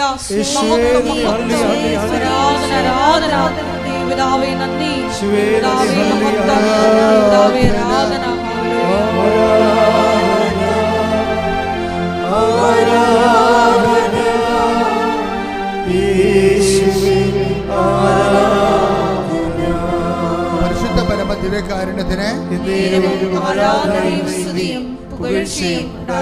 ഇപ്പോഴും പരിശുദ്ധാത്മാവ് നമ്മൾ വെളിപ്പെടുത്തിക്കൊണ്ടിരിക്കുന്ന വിഷയം എന്താണ്? പ്രാർത്ഥന പോലെ തന്നെ പ്രധാനപ്പെട്ടതാണ് പ്രാർത്ഥിക്കാനുള്ള യോഗ്യത, ലൈസൻസ്, സ്വീകാര്യത. നിൻ്റെ പ്രാർത്ഥന കേൾക്കുമെന്നുള്ള ദൈവം കേൾക്കാൻ വേണ്ടി ദൈവം തിരഞ്ഞെടുത്തിരിക്കുന്നതാണ് നിൻ്റെ പ്രാർത്ഥന. അതിന് മുൻകൂർ സ്വീകാര്യതയാണ് പറയേണ്ടിയിരിക്കുന്നത്. പ്രാർത്ഥിക്കുന്നതിന് മുമ്പ് സ്വീകാര്യത. കർത്താവിൻ്റെ ബലിക്ക് മുമ്പ് കർത്താവിന് സ്വീകാര്യത കിട്ടിയതാണ്. എന്താണ്? കർത്താവ് ജ്ഞാനസ്നാനപ്പെടുമ്പോൾ തന്നെ പറഞ്ഞു, ഇവൻ എൻ്റെ പ്രിയപുത്രനാകുന്നു, ഇവനിൽ ഞാൻ എത്രയും പ്രസാദിച്ചിരിക്കുന്നു. അപ്പോൾ ഇവൻ്റെ ബലി പ്രസാദിക്കുന്ന സ്വീകാര്യതയെ മുൻകൂർ സ്വീകാര്യതയായി. നീ പ്രാർത്ഥിക്കുന്ന മുമ്പ് തന്നെ നിൻ്റെ പ്രാർത്ഥനയ്ക്ക് സ്വീകാര്യത വാങ്ങിക്കണം. പറഞ്ഞ മനസ്സിലാകുന്നുണ്ടല്ലോ? നീ പ്രാർത്ഥിക്കുന്ന മുമ്പ് തന്നെ അത് പ്രാർത്ഥനയുടെ ഒരു പ്രധാനപ്പെട്ട വിഷയമാണ്. കർത്താവിന് 2 സ്വീകാര്യത കിട്ടിയത്. അപ്പോസ്തലന്മാർക്ക് ഇടയ്ക്ക് സംശയം ഉണ്ടായി. ഈശോ പറഞ്ഞില്ല ഉയർത്തെഴുന്നേൽക്കുമെന്ന് പറഞ്ഞു. നമ്മൾ ജെറുസലേമിലേക്ക് പോവുകയാണ്, അവിടെ വെച്ച് മനുഷ്യപുത്രൻ ശത്രുക്കൾ ഏൽപ്പിക്കപ്പെടും, അവരവനെ പീഡിപ്പിക്കും, വധിക്കും, പക്ഷെ 3-ാം ദിവസം ഉയർത്തെഴുന്നേൽക്കും എന്ന് പീഡാനുഭവ പ്രവചനം പറഞ്ഞപ്പോൾ അപ്പോസ്തലന്മാർക്ക് മനസ്സിലായില്ല. അതുകൊണ്ട് അവരെ താബോർ മലയിലേക്ക് കൊണ്ടുപോയി. അവരുടെ പിതാവിനോട് പറഞ്ഞ്, എന്നിട്ട് ഈശോ പ്രാർത്ഥിച്ചു, പിതാവേ, ഞാൻ പറഞ്ഞ ഉയർത്തെഴുന്നേൽപ്പിനെക്കുറിച്ച് അവർക്ക് മനസ്സിലായിട്ടില്ല, നീ അവരോട് സംസാരിക്കണം. അപ്പം തന്നെ പെട്ടേന്നിങ്ങനെ യേശുവിൻ്റെ വസ്ത്രം വിളങ്ങി തിളങ്ങി സൂര്യനെപ്പോലെ നിന്ന് പിതാവിൻ്റെ സ്വരമുണ്ടായി. എന്താണ്? ഇവൻ എൻ്റെ പ്രിയപുത്രനാകുന്നു, ഇവനെ ശ്രവിക്കുവിൻ. അതാണ് വിഷയം. അപ്പം സ്വീകരിക്കാൻ പറയണം. അപ്പം ഇങ്ങനെ യേശുവിൻ്റെ ബലിക്ക് മുമ്പ് തന്നെ, പാപപരിഹാര ബലിക്ക് മുമ്പ് സ്വീകാര്യത വരുന്നുണ്ട്. അച്ഛനിലൂടെ ഈശോ പറഞ്ഞുകൊണ്ടിരിക്കുന്നത് എന്താണ്?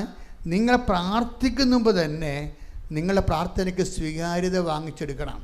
അല്ലെങ്കിൽ 10,000 ചില ആൾക്കാർ ഉടമ്പടി ഉഴപ്പിയിട്ടില്ലേ? ചില ആൾക്കാർക്ക് ഉടമ്പടി എന്ന് ആ പ്രതീക്ഷിച്ച ഫലം കിട്ടിയിട്ടില്ല. അതിനു വേണ്ടിയാണ് ഇപ്പോൾ പരിശുദ്ധാത്മാവ് സംസാരിക്കുന്നത്.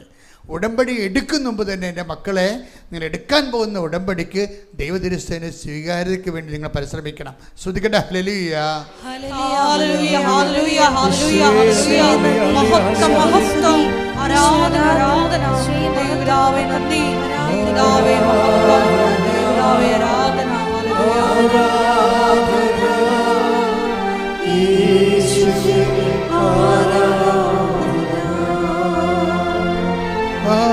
ആരാധന, ആരാധന, യേശുവേ ആരാധന. എന്നോട് പ്രത്യക്ഷീകരണ കാലത്തും ഉടമ്പടി കാലത്തും അമ്മ പറഞ്ഞത് ഇന്ന് വരെ ദൈവം തെറ്റിച്ചിട്ടില്ല. കാര്യം ഈ പറഞ്ഞതെല്ലാം അതേപോലെ സത്യമാണ്. നിങ്ങൾ നിങ്ങളുടെ ഒരു കണ്ണീരിൻ്റെ കാലത്ത് ഈ മണ്ണി ചവിട്ടിയാൽ മതി. ഇപ്പം നമ്മൾ നേരത്തെ പറഞ്ഞ അപ്പച്ചൻ്റെ പേരെന്നാ? TD Joseph. അപ്പോൾ എന്നാ വിഷയം എന്ന് വെച്ചാൽ, ആ അപ്പച്ചൻ ഇങ്ങനെ അച്ഛനെ വിളിച്ചിട്ട് അദ്ദേഹത്തിൻ്റെ മരിപ്പെടുക്കണമെന്നൊക്കെ പറഞ്ഞ ആ സിറ്റുവേഷനൊന്ന് ചിന്തിച്ച് നോക്കിയേ. ആൾ പിരിഞ്ഞു പോകുന്നെന്ന് അദ്ദേഹം തോന്നി. പക്ഷേ എന്നിട്ട് ഈ അച്ഛൻ ആണ് പറയണത്, നീ ജീവിക്കുമ്പോൾ മകനെന്ന് പറഞ്ഞു. അത് അദ്ദേഹത്തിൻ്റെ സ്നേഹം കൊണ്ട് പറഞ്ഞതാണ്. പക്ഷേ ഈ വിഷയം ട്വിസ്റ്റ് ഉണ്ടാക്കുന്ന ആരാണെന്നറിയാമോ? ട്വിസ്റ്റ് ഉണ്ടാക്കുന്നത് ഒരു പ്രേക്ഷിതനാണ്, അദ്ദേഹത്തിൻ്റെ അളിയനാണ്. അദ്ദേഹം ഒരു പ്രേക്ഷിതനല്ല, ഒരു 1.5 പ്രേക്ഷിതനാണ്. എന്താ കാര്യം? അദ്ദേഹത്തിൻ്റെ പേരാണ് ഈ മാർട്ടിൻ തോമസ്. അദ്ദേഹത്തിന് ആവശ്യത്തിന് വയസ്സുണ്ട്. കണ്ട പക്ഷേ ഒരു ഭയങ്കര ഹെൽത്തിയാണ് ആൾ, കണ്ട സംസാരമൊക്കെ. ഇപ്പം ഈ മാർട്ടിൻ തോമസ് ഇയാളെ സന്ദർശിക്കാൻ ചെല്ലും. സത്യം പറയും, ഇത് കുഴപ്പമൊന്നുമില്ല ജോസഫേ, മാതാവിൻ്റെ മുമ്പിൽ നീ ഒന്ന് ക്ഷമ വന്നാൽ മതി, ബാക്കി കാര്യം അമ്മ ചെയ്യും. അതാണ് ആ പ്രേക്ഷിതൻ്റെ അതാണ് പ്രേക്ഷിത ജോലി എന്ന് പറയണത്. കേൾക്കുമ്പോൾ തന്നെ നമുക്ക് കുളിര് കയറും. ഒരു വാരിക്കെട്ടി വർത്താനം പറഞ്ഞില്ല, നീ മാതാവിനൊന്ന് കണ്ടാൽ മതി, ആ മണ്ണി വെച്ച് നീ അപ്പം സുഖപ്പെടുമെന്ന് പറയും. എന്നുവെച്ചാൽ ഇത് പറയാൻ കാര്യം, ഈ പ്രേക്ഷിതൻ ഒരു വല്ലാത്ത പ്രേക്ഷിതനാണ്. ഇയാൾക്ക് ഈ മുമ്പ് ഞാൻ പറഞ്ഞ പോലെ സ്വീകാര്യതയുള്ള ആളാണ്, ദൈവതിരുസന്നിധിയിൽ സ്വീകാര്യതയുള്ള ആളാണ്. എന്താ ഇയാളുടെ ജോലി? എന്താ ഇയാളുടെ ജോലി എന്ന് പറഞ്ഞാൽ ചുറ്റി നടന്ന് ഉടമ്പടി വീണ് പോയ ആൾക്കാരെ കണ്ടെത്തുകയാണ്. അതാണ് വിഷയം. ഈ നമ്മൾ പറഞ്ഞ മാർട്ടിൻ തോമസിൻ്റെ പ്രേക്ഷിത പ്രവർത്തനം എന്താണ്? നേരത്തെ പറഞ്ഞത് എന്താണ്? വീടുകളിലൊക്കെ പോയിട്ട് ഉടമ്പടി എടുത്തതാണ് എന്നിട്ട് സാക്ഷ്യം പറഞ്ഞ, ഇല്ല ഞങ്ങൾക്ക് അനുഭവങ്ങളൊന്നും കിട്ടിയില്ല. പിന്നെ അവിടെ ഇരിക്കാൻ പുള്ളി ഇരുന്നിട്ട് ഇവർക്ക് അനുഭവം ഉണ്ടാക്കണ രീതിയിൽ രണ്ടാമത് റീക്രിയേറ്റ് ചെയ്യുകയാണ്. കൗൺസിൽ കൊടുത്ത് രണ്ടാമത് കൊണ്ടൊന്ന് പുതുക്കിയിട്ട് അവരെ കൊണ്ട് സാക്ഷ്യം പറയിപ്പിച്ചിട്ടാണ് പുള്ളി പിരിയണത്. അപ്പോൾ ഇയാളുടെ ദൈവതിരുസന്നിധി ഇയാൾക്ക് ഭയങ്കര ആസ്തിയാണ്. ഇയാളെ ഈ മാതാവ് ഇവിടെ ഒന്ന് കണ്ടാൽ മതി, അപ്പം തന്നെ തീരുമാനമാകും. അത്ര കണ്ട് ഈ മനുഷ്യനും അമ്മയും ഈ അമ്മയുടെ പ്രത്യക്ഷീകരണം. എന്നിട്ട് ഈ ജോസഫിനോട്, ഈ TD ജോസഫിനോട് ഈ അളിയൻ പറയേ, പ്രേക്ഷിതൻ പറയേ, നീ അവിടെ വന്നിട്ട് വാരിക്കെട്ടി ഒന്നും പ്രാർത്ഥിക്കരുത്, നീ ഒറ്റ വരി പറഞ്ഞാൽ മതി. എന്താണ്? അമ്മയുടെ പ്രത്യക്ഷീകരണത്തിൻ്റെ സാക്ഷിയാക്കി എന്നെ മാറ്റണമേ. എൻ്റെ മക്കളെ, നമ്മൾ ഈ എന്തെല്ലാം തലകുത്ത് പറഞ്ഞ് എന്തെല്ലാം പ്രേക്ഷിതപ്രവർത്തനം ചെയ്താലും കൃപാസന ഉടമ്പടിയുടെ തീ ഇരിക്കണത് അവിടെയാണ്.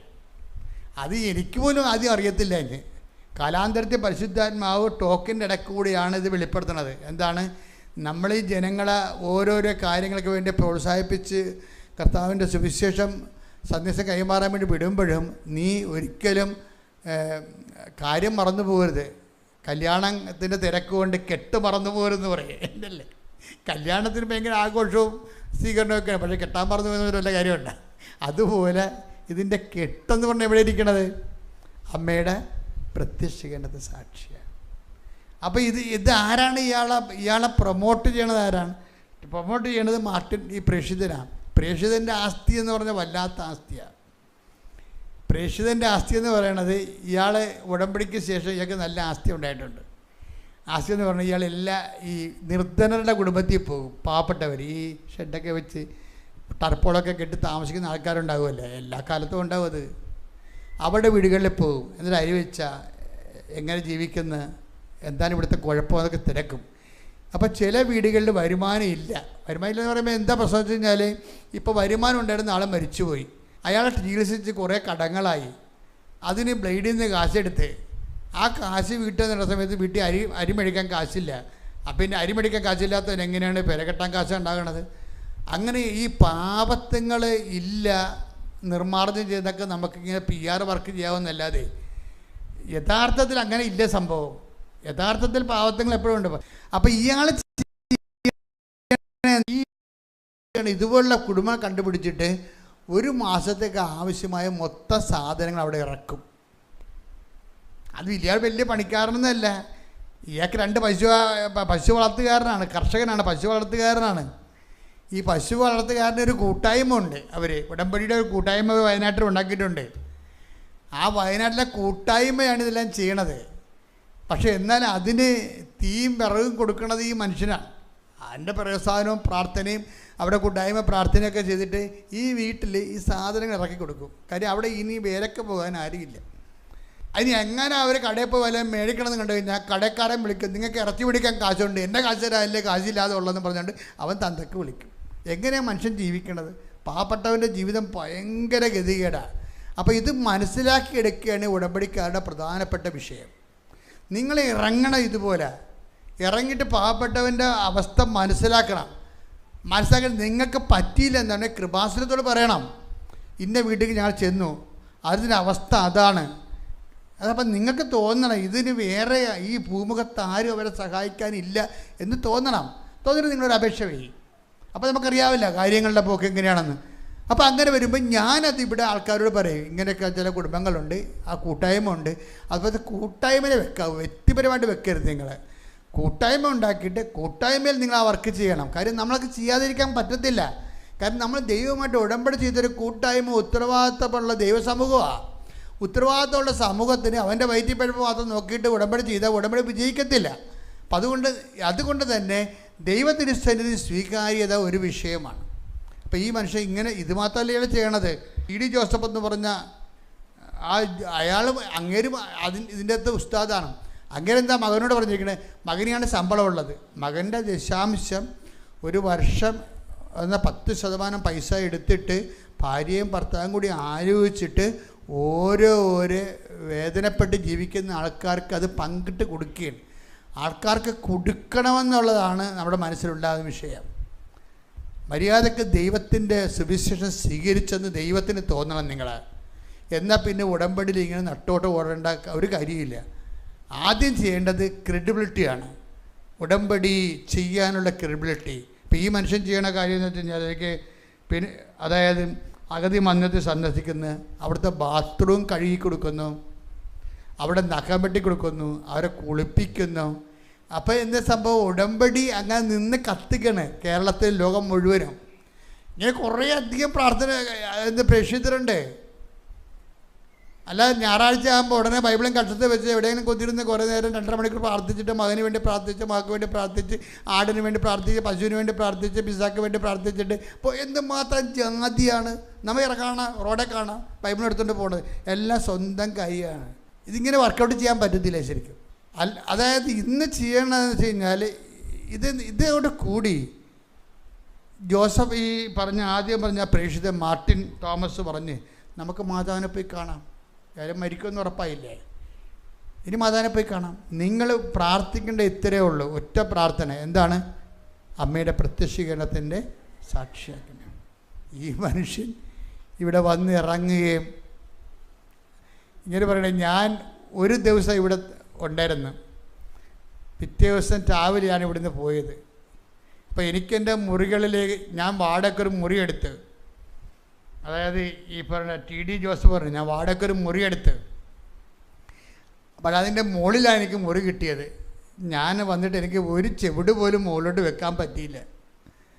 എന്നാലും വേറെ മുറിയൊന്നും ഇല്ലാഞ്ഞ കാരണം ഞാൻ അവിടെ ഒരു കണക്കിന് 2 മണിക്കൂർ 1.5 മണിക്കൂർ കൊണ്ട് എഴിഞ്ഞ് വലിഞ്ഞ് കയറി അവിടെ കിടന്ന് രാവിലെ ഇവിടെ വന്ന് ഉടമ്പടി എടുത്ത്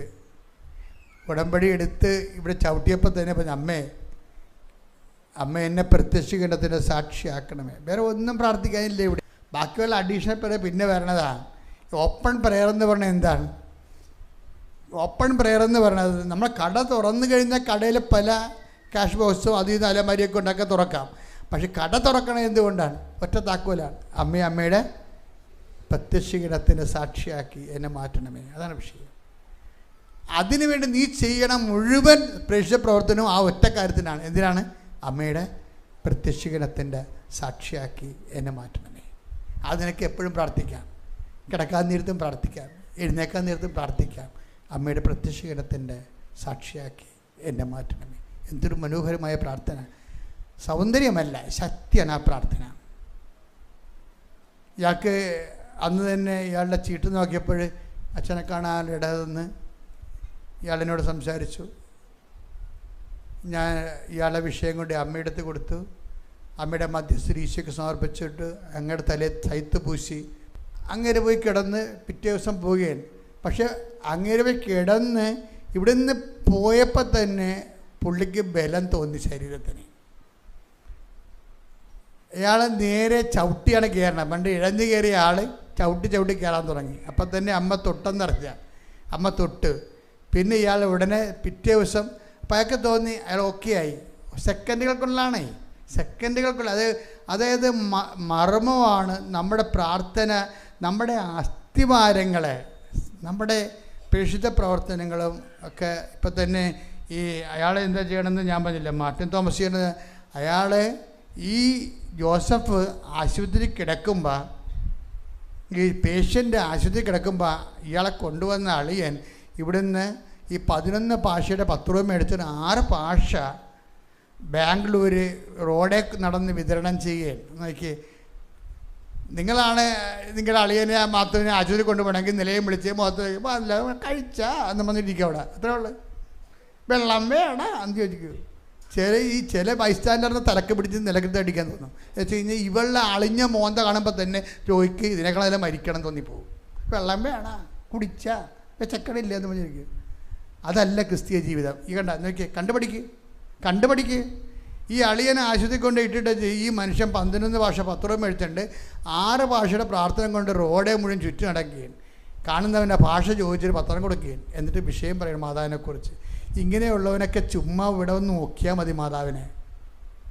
ഇത് ടോട്ടൽ യൂട്ടേൺ എടുക്കണം മക്കളെ, ടോട്ടൽ യൂട്ടേൺ എടുക്കണം. എന്നിട്ട് ഇയാളെ 2 കൊണ്ട് അഡ്മിറ്റ് ചെയ്ത് വെച്ച് ആദ്യത്തെ സൈക്കിളിൻ്റെ ഫസ്റ്റ് ഇഞ്ചക്ഷൻ കൊടുത്ത്. അപ്പോൾ ഇയാളുടെ മെയിൻ ഡോക്ടർ ഇല്ല അവിടെ പ്രിസ്ക്രിപ്ഷൻ അനുസരിച്ച് ട്രീറ്റ്മെൻറ്റ് എഴുതിയിട്ടുണ്ട്. അതനുസരിച്ച് ഇവർ ഫോളോ ചെയ്താൽ മതി. ആദ്യം ഇഞ്ചക്ഷൻ കൊടുത്തിട്ട് ഇയാൾ പറയുന്നുണ്ട് എനിക്ക് കുഴപ്പമൊന്നുമില്ല, ഒന്ന് ടെസ്റ്റ് ചെയ്യണമെന്നൊക്കെ പറയുന്നുണ്ട് ഇയാൾ. അപ്പോഴുടനെ അവർക്കൊരു ഡൗട്ട് തോന്നി. പണ്ടത്തെ ആളല്ല ഇപ്പോൾ സംസാരിക്കണത്. അപ്പോൾ പറഞ്ഞ് ഞങ്ങൾക്ക് ടെസ്റ്റ് ചെയ്യാൻ പറ്റത്തില്ല, ഇതിൻ്റെ മാസ്റ്റർ ഉണ്ട്, ഡിപ്പാർട്ട്മെൻറ്റ് ഹെഡുണ്ട്, അദ്ദേഹം വരണം. അപ്പോൾ അദ്ദേഹം വ്യാഴാഴ്ച വരത്തുള്ളൂ. അദ്ദേഹം വ്യാഴാഴ്ച വന്നിട്ട് ഇയാളുടെ രണ്ടാമത്തെ സ്കാനിങ് റിപ്പോർട്ട് എടുത്ത്. അപ്പോൾ എന്താണ്, 7 ഇഞ്ചക്ഷൻ 28 ഗുളികയുടെ 7 ഇരട്ടിയാണ് എഴുതി വെച്ചിരിക്കുന്നത്. ആ സാധനത്തിൻ്റെ 1 ഇഞ്ചക്ഷനേ കൊടുത്തുള്ളൂ. അങ്ങേര് പറയണേ, അങ്ങേര് ആ ഹെഡ് വന്നിട്ട് പറയണത്, ഈ എൻ്റെ പ്രൊഫഷനിൽ എൻ്റെ ഈ സർവീസിൽ ഇന്ന് വരെ ഇങ്ങനെ ഇപ്പോൾ 60% ഡെഡ് സെല്ലല്ലേ, ഈ 60% ഡെഡ് സെല്ലും മാറിയിട്ട് 100% പുതിയ രക്താണുക്കൾ കയറിയിരിക്കുകയാണ് ശരീരത്തിൽ. ഇതാണ് പ്രത്യക്ഷീകരണത്തിൻ്റെ സാക്ഷി എന്ന് പറയണത്. അമ്മേ, ഒറ്റ പ്രാർത്ഥന, അമ്മേ എന്നെ പ്രത്യക്ഷീകരണത്തിൻ്റെ സാക്ഷിയാക്കണമേ. എൻ്റെ പവർ ഇരിക്കണം അവിടെയാണ്. നിങ്ങൾ ചെയ്യുന്ന പ്രേക്ഷിത പ്രവർത്തനങ്ങളെല്ലാം, നിങ്ങൾ ചെയ്യുന്ന ഉപപ്രവർത്തനങ്ങളെല്ലാം ഈ പ്രത്യക്ഷീകരണത്തിൻ്റെ സാക്ഷിയാക്കാൻ വേണ്ടിയും സാക്ഷി ആയിക്കൊണ്ടും ചെയ്യണ കാര്യങ്ങളാണ്. കൈയടിച്ച് ശ്രദ്ധിക്കട്ടെ. ഹല്ലേലൂയ, ഹല്ലേലൂയ, ഹല്ലേലൂയ, ഹല്ലേലൂയ, ഹല്ലേലൂയ.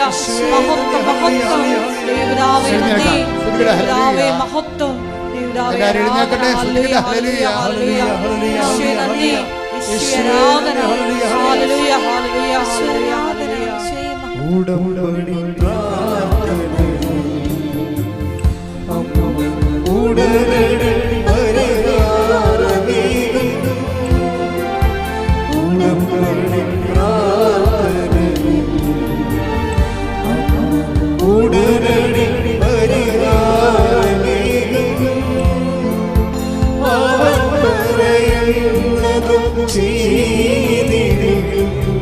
ജീവിതം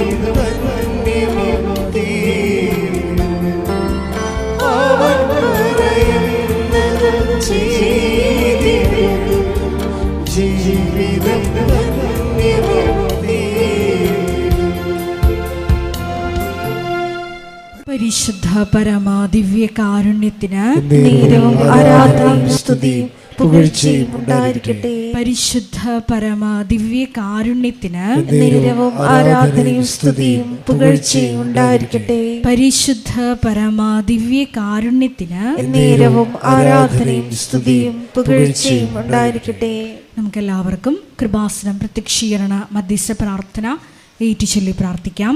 അമ്മേ പരിശുദ്ധ അമ്മേ, അമ്മേ പരിശുദ്ധ അമ്മേ, ദൈവമാതാവേ, ദൈവമാതാവേ, കൃപാസനത്തിലൂടെ ഞങ്ങൾക്കും ഞങ്ങളുടെ ദേശത്തിനും അമ്മ മധ്യസ്ഥം തേടി തന്ന എല്ലാ അനുഗ്രഹങ്ങൾക്കും കൃപകൾക്കും ഞങ്ങളിപ്പോൾ ഹൃദയം നിറഞ്ഞ നന്ദി പറയുന്നു. സ്തുതിച്ചു പ്രാർത്ഥിക്കാം. ഹല്ലേലൂയ, ഹല്ലേലൂയ. നാളിതുവരെ ഞങ്ങൾക്ക് ലഭിച്ച എല്ലാ കൃപകൾക്കും അനുഗ്രഹങ്ങൾക്കും നന്ദി പറയുന്നു. ഹല്ലേലൂയ, ഹല്ലേലൂയ. മഹത്വം, മഹത്വം, ആരാധന, ആരാധന. ദൈവപിതാവേ നന്ദി, പിതാവേ മഹത്വം, ദൈവപിതാവേ ആരാധന.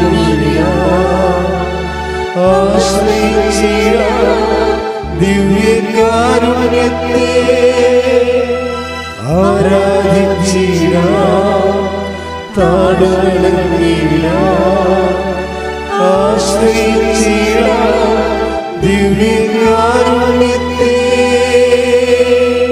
പരിശുദ്ധ പരമാ ദിവ്യ കാരുണ്യത്തിന് നേരവും ആരാധനയും സ്തുതിയും പുകഴ്ചയും ഉണ്ടായിരിക്കട്ടെ.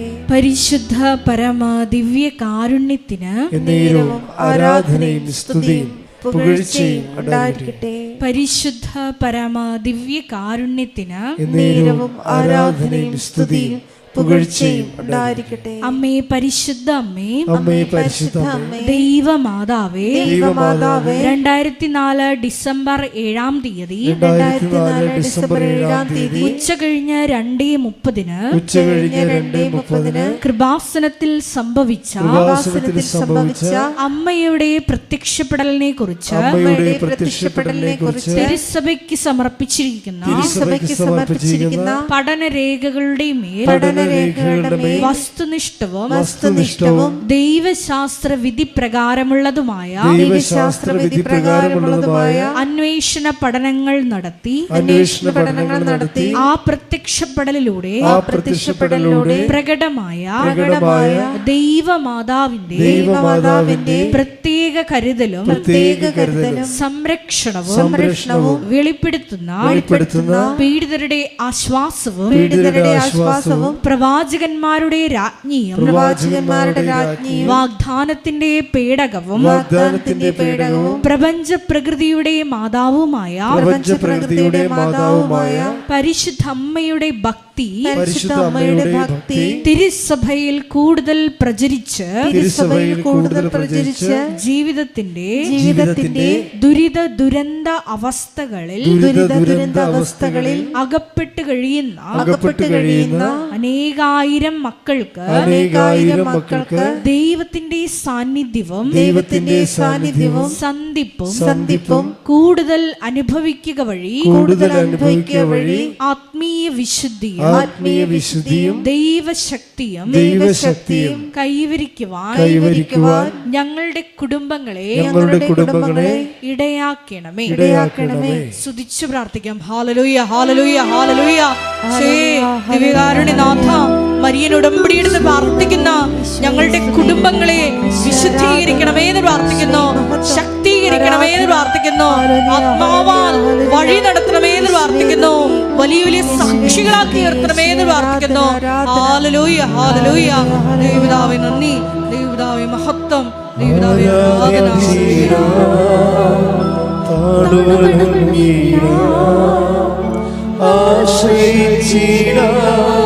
ദിവ്യകാരുണ്യത്തെ ആരാധിച്ചിടാം,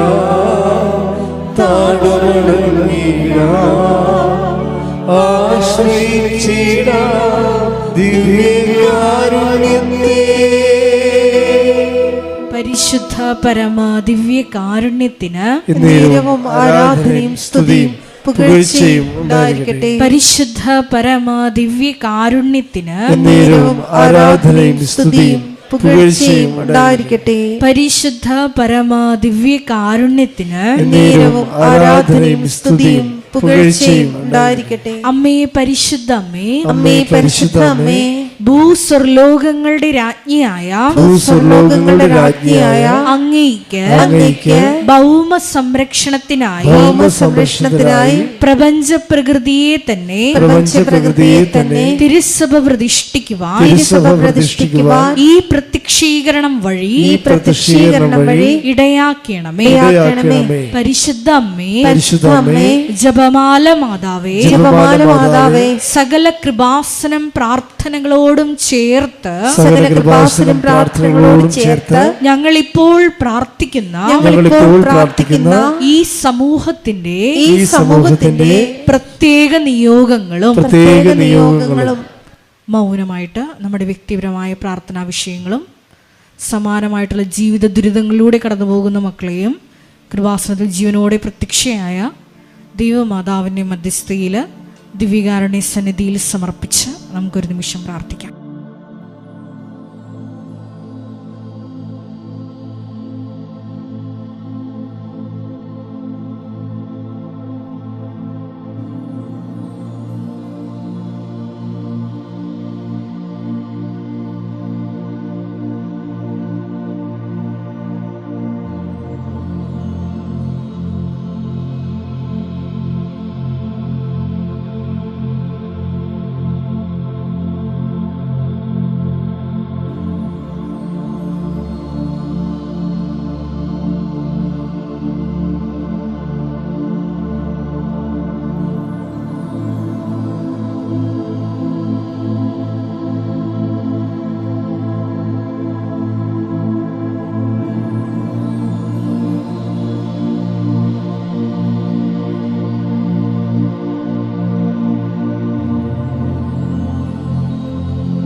അമ്മയുടെ പ്രത്യക്ഷീകരണത്തിന്റെ ഈ അനുഗ്രഹവേളയിൽ ഞങ്ങൾക്ക് സാധിച്ചു തരുവാൻ കനിയണമേ.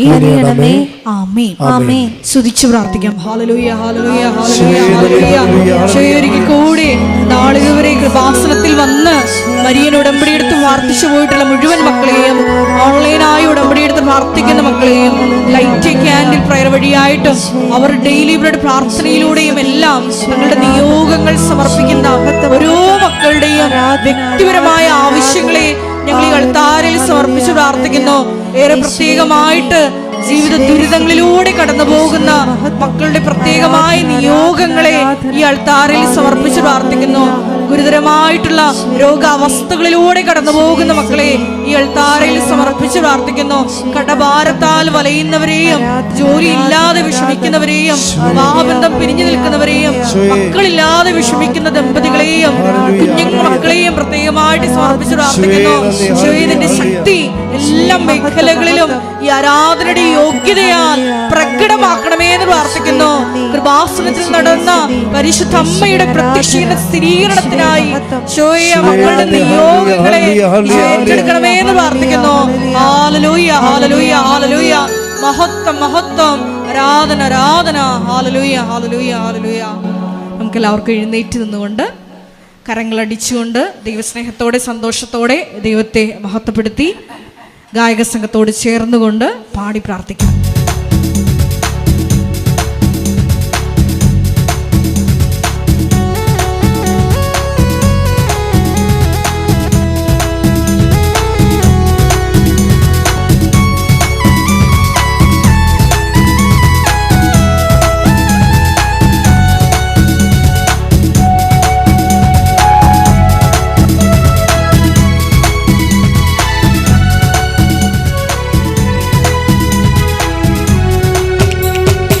ഇത്രത്തോളം ജയം തന്ന ദൈവത്തിനു സ്തോത്രം, ഇതുവരെ കരുതി രക്ഷകനു സ്തോത്രം.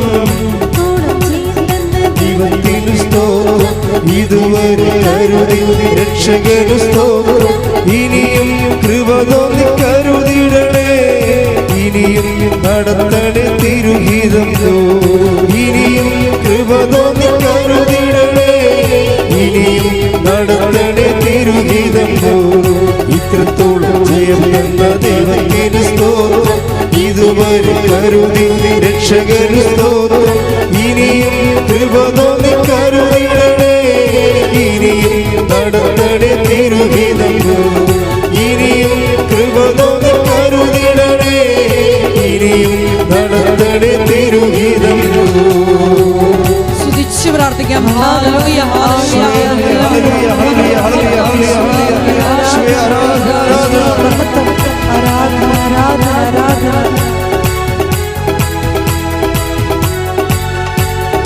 ഇന്നതല്ലതാ ദൈവം നമ്മെ നിർത്തിയതാ, നേടിയതല്ല ദൈവമെല്ലാം തന്നതല്ലേ. ഇന്നതല്ലതാ ദൈവം നമ്മെ നിർത്തിയതാ, നേടിയതല്ല ദൈവമെല്ലാം തന്നതല്ലേ. ഉച്ചത്തിൽ ചേർന്ന് പാടാം. ഇന്നതല്ലതാ ദൈവം നമ്മെ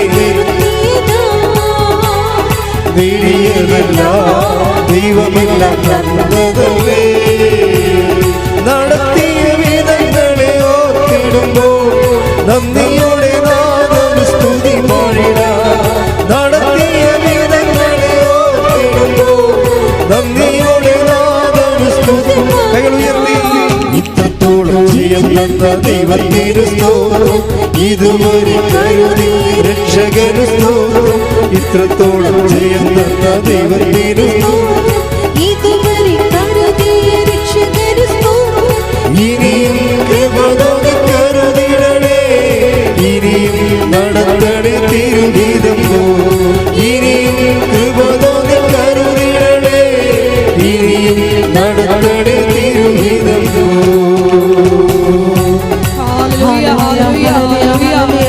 കൃപാസനത്തിന്റെ എല്ലാ നിർമ്മാണ പ്രവർത്തനങ്ങളെയും ദൈവമായിട്ട് സമർപ്പിച്ചു പ്രാർത്ഥിക്കുന്നു. സമയബന്ധിതമായി എല്ലാം പൂർത്തീകരിക്കുവാനുള്ള വലിയ കൃപയ്ക്ക് വേണ്ടി പ്രാർത്ഥിക്കുന്നു. കൃപാസനത്തിന്റെ സാമൂഹിക സാംസ്കാരിക പ്രത്യേകമായിട്ട് സമർപ്പിച്ചു പ്രാർത്ഥിക്കുന്നു. എല്ലാ മേഖലകളിലും പരിശുദ്ധ അമ്മയുടെ ഇടപെടൽ ഉണ്ടാകുവാനുള്ള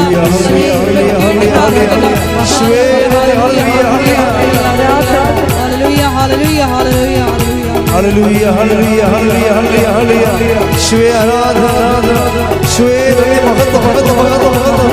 ഹല്ലേലൂയ ഹല്ലേലൂയ ഹല്ലേലൂയ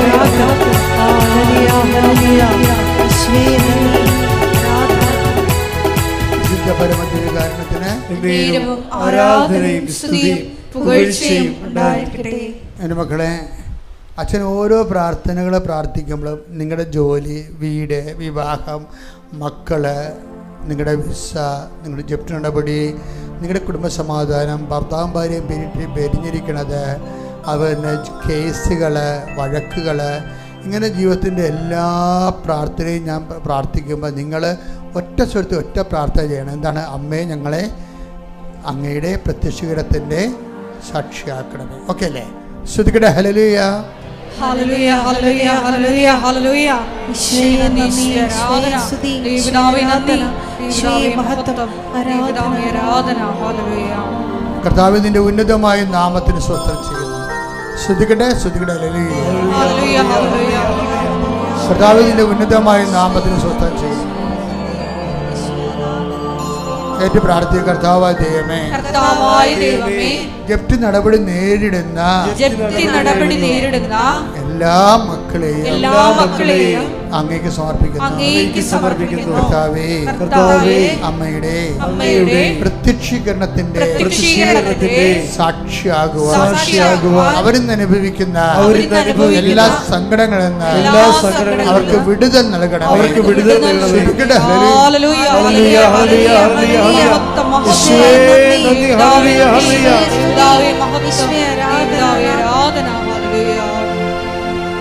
പ്രാർത്ഥിക്കുക. കർത്താവായ ദൈവമേ, രോഗികളെ പീഡിതരെ രക്തസ്രാവ രോഗികളെ ആന്തരിക അവയവങ്ങളിലെ മുഴകളുള്ളവരെ സിസ്റ്റുള്ളവരെ അങ്ങയുടെ തിരുസന്നിധിയിൽ പ്രാർത്ഥിക്കുന്നു. കർത്താവേ, ശ്വാസകോശ രോഗികളെ, തൊണ്ടയുടെ മുഴകളെ, ക്യാൻസർ രോഗികളെ കർത്താവേ അങ്ങയുടെ തിരുസന്നിധിയിൽ സമർപ്പിച്ചുകൊണ്ട് അങ്ങയുടെ നാമത്തിൽ കർത്താവേ, അവരെ സുഖപ്പെടുത്തി അങ്ങ് നടുവിന് വേദന ഉള്ളവരെ ഈ നിമിഷം നടുവിന്റെ വേദന പൂർണ്ണമായി പരക്കെ സുഖപ്പെട്ടുകൊണ്ടിരിക്കണം. ശ്രദ്ധിക്കട്ടെ.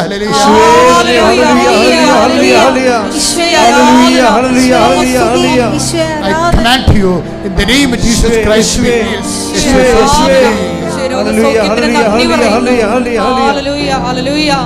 നിങ്ങളുടെ ഇടയിലുള്ള അവിടുത്തെ സാന്നിധ്യത്തിന് നന്ദി പറയുന്നു. പ്രാർത്ഥിക്കുക. കർത്താവായ ദൈവമേ, ശ്വാസകോശ രോഗികളെ, ഹൃദയ രോഗികളെ, ഈശോ കുഞ്ഞുങ്ങൾക്കുണ്ടാകുന്ന മുഴുവൻ രോഗങ്ങളെ, ഗർഭിണികളുടെ രോഗങ്ങളെ, ഗർഭാവസ്ഥയിലെ തകരാറുകളെ യേശുക്രിസ്തുവിന്റെ നാമത്തിൽ മാറിപ്പോകട്ടെ എന്ന് പ്രാർത്ഥിച്ചുകൊണ്ട് ഞങ്ങളെ അങ്ങയുടെ പ്രത്യക്ഷീകരണത്തിന്റെ സാക്ഷിയാക്കണമേ.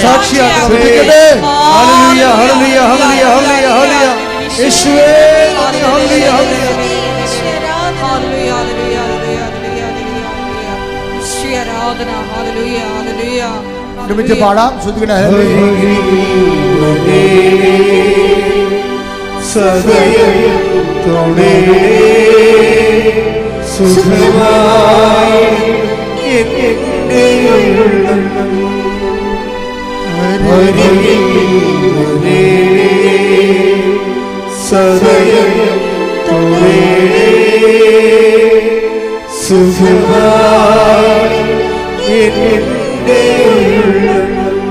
പരിശുദ്ധ പരമദിവ്യകാരുണ്യത്തിന്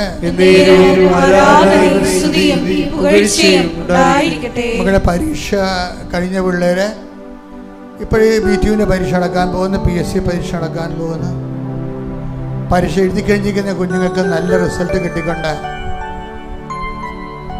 അവർ തടസ്സമില്ലാതെ അവരുടെ ഭാവി ജീവിതം ക്രമീകരിക്കുന്നതിന് വേണ്ടി അമ്മയുടെ പ്രത്യക്ഷീകരണത്തെ സാക്ഷികളായി കുഞ്ഞുങ്ങളെ മാറ്റണമേ എന്ന് പ്രാർത്ഥിച്ചുകൊണ്ട് ഇടിമുഴക്കം പോലെ ശ്രദ്ധിക്കട്ടെ.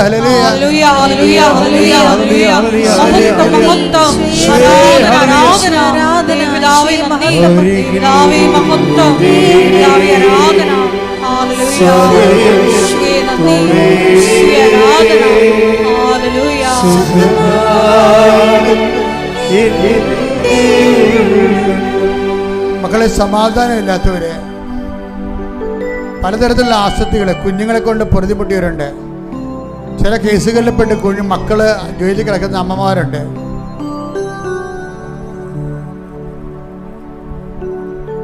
കുടുംബങ്ങളിൽ കലഹങ്ങൾ നിലനിന്ന് പോകുന്നവരുണ്ട്. ഒരു പൊരുത്തമില്ലാത്തവരുണ്ട്. ചിലർ പറയും ആരെങ്കിലും ഒരാൾ മരിക്കാതെ ശരിയാകത്തില്ലെന്ന് പറയും. അങ്ങനെ അത്രയും ദുരിതം അനുഭവിക്കുന്ന കുടുംബങ്ങളുണ്ട്. ആ മേഖലയിലെല്ലാം കർത്താവിൻ്റെ വെളിച്ചം ഉണ്ടാകാൻ വേണ്ടിയും തിന്മകളുടെ ശക്തികൾ ആട്ടി അകറ്റപ്പെടാൻ വേണ്ടിയും മാതാവിൻ്റെ പ്രത്യക്ഷീകരണത്തിൻ്റെ സാക്ഷികളാകാൻ വേണ്ടി ഇടിമുഴക്കം പോലെ ശ്രദ്ധിക്കട്ടെ.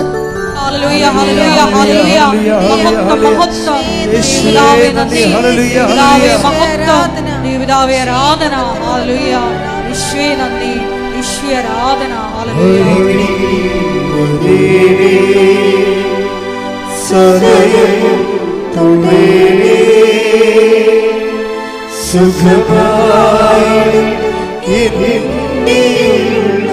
പരിശുദ്ധ പരമ ദിവ്യകാരുണ്യത്തിന് ആരാധനയും സ്തുതിയും പുകഴ്ചയും ഉണ്ടായിരിക്കട്ടെ. മക്കളെ, വരുമാന മാർഗം മുട്ടിപ്പോയവര്, എന്ത് വരുമാന മാർഗം ചെയ്യണമെന്നറിയാതെ കൺഫ്യൂഷൻ ഉള്ളവര്, എന്ത് ചെയ്തു കഴിഞ്ഞാൽ 10 പൈസ കിട്ടി ജീവിക്കാൻ പറ്റുമെന്നറിയാതെ വേദനിക്കുന്നവര് പ്രാർത്ഥിക്കുക. അമ്മേ, പരിശുദ്ധ അമ്മേ, സാമ്പത്തിക മേഖലകളിലെ പൊറുതി മുട്ടിയവരെ ഈ നിമിഷം അമ്മയുടെ പ്രത്യക്ഷഗണത്തിന്റെ സാക്ഷികളായി ഈ ആഴ്ചക്കുള്ളിലെ അവർക്ക് മാർഗം കാണിച്ചു കൊടുത്ത് അവരെ നിലനിർത്തണമേ. ശ്രദ്ധിക്കട്ടെ.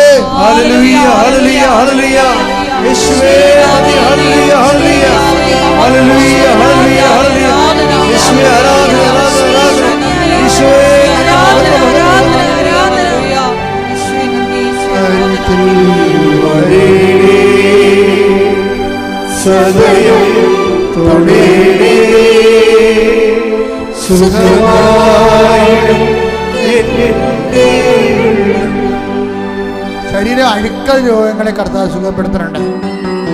ശരീരം വെറുതെ ഇങ്ങനെ തൊലി അഴുകി മാറും. പൊറുക്കാത്ത വ്രണങ്ങള് കർത്താവിന്റെ തിരുമുറുപാർന്ന് വലത് കർത്താവ് സ്പർശിക്കുന്ന. ശ്രദ്ധിക്കട്ടെ.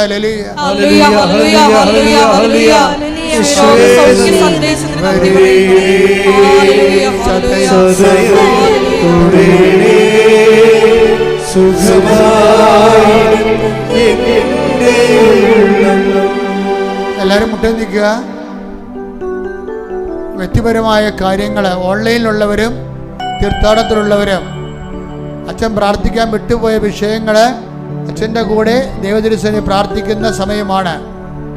ജയിലിൽ കിടക്കുന്നവര്, രേഖാമൂലമുള്ള തടസ്സമുള്ളവര്, പൊക്കുവരോ ചെയ്ത് കിട്ടാത്തവര്, ഭൂമി തരം മാറ്റാൻ പറ്റാതിരിക്കുന്നവര്, സ്ഥലം വിൽക്കാൻ പറ്റാത്തവര്, വാങ്ങാൻ പറ്റാത്തവര്, വഴിയില്ലാത്തവര്, വെളിച്ചമില്ലാത്തവര്, വെള്ളമില്ലാത്തവര്, ശ്രദ്ധിക്കട്ടെ.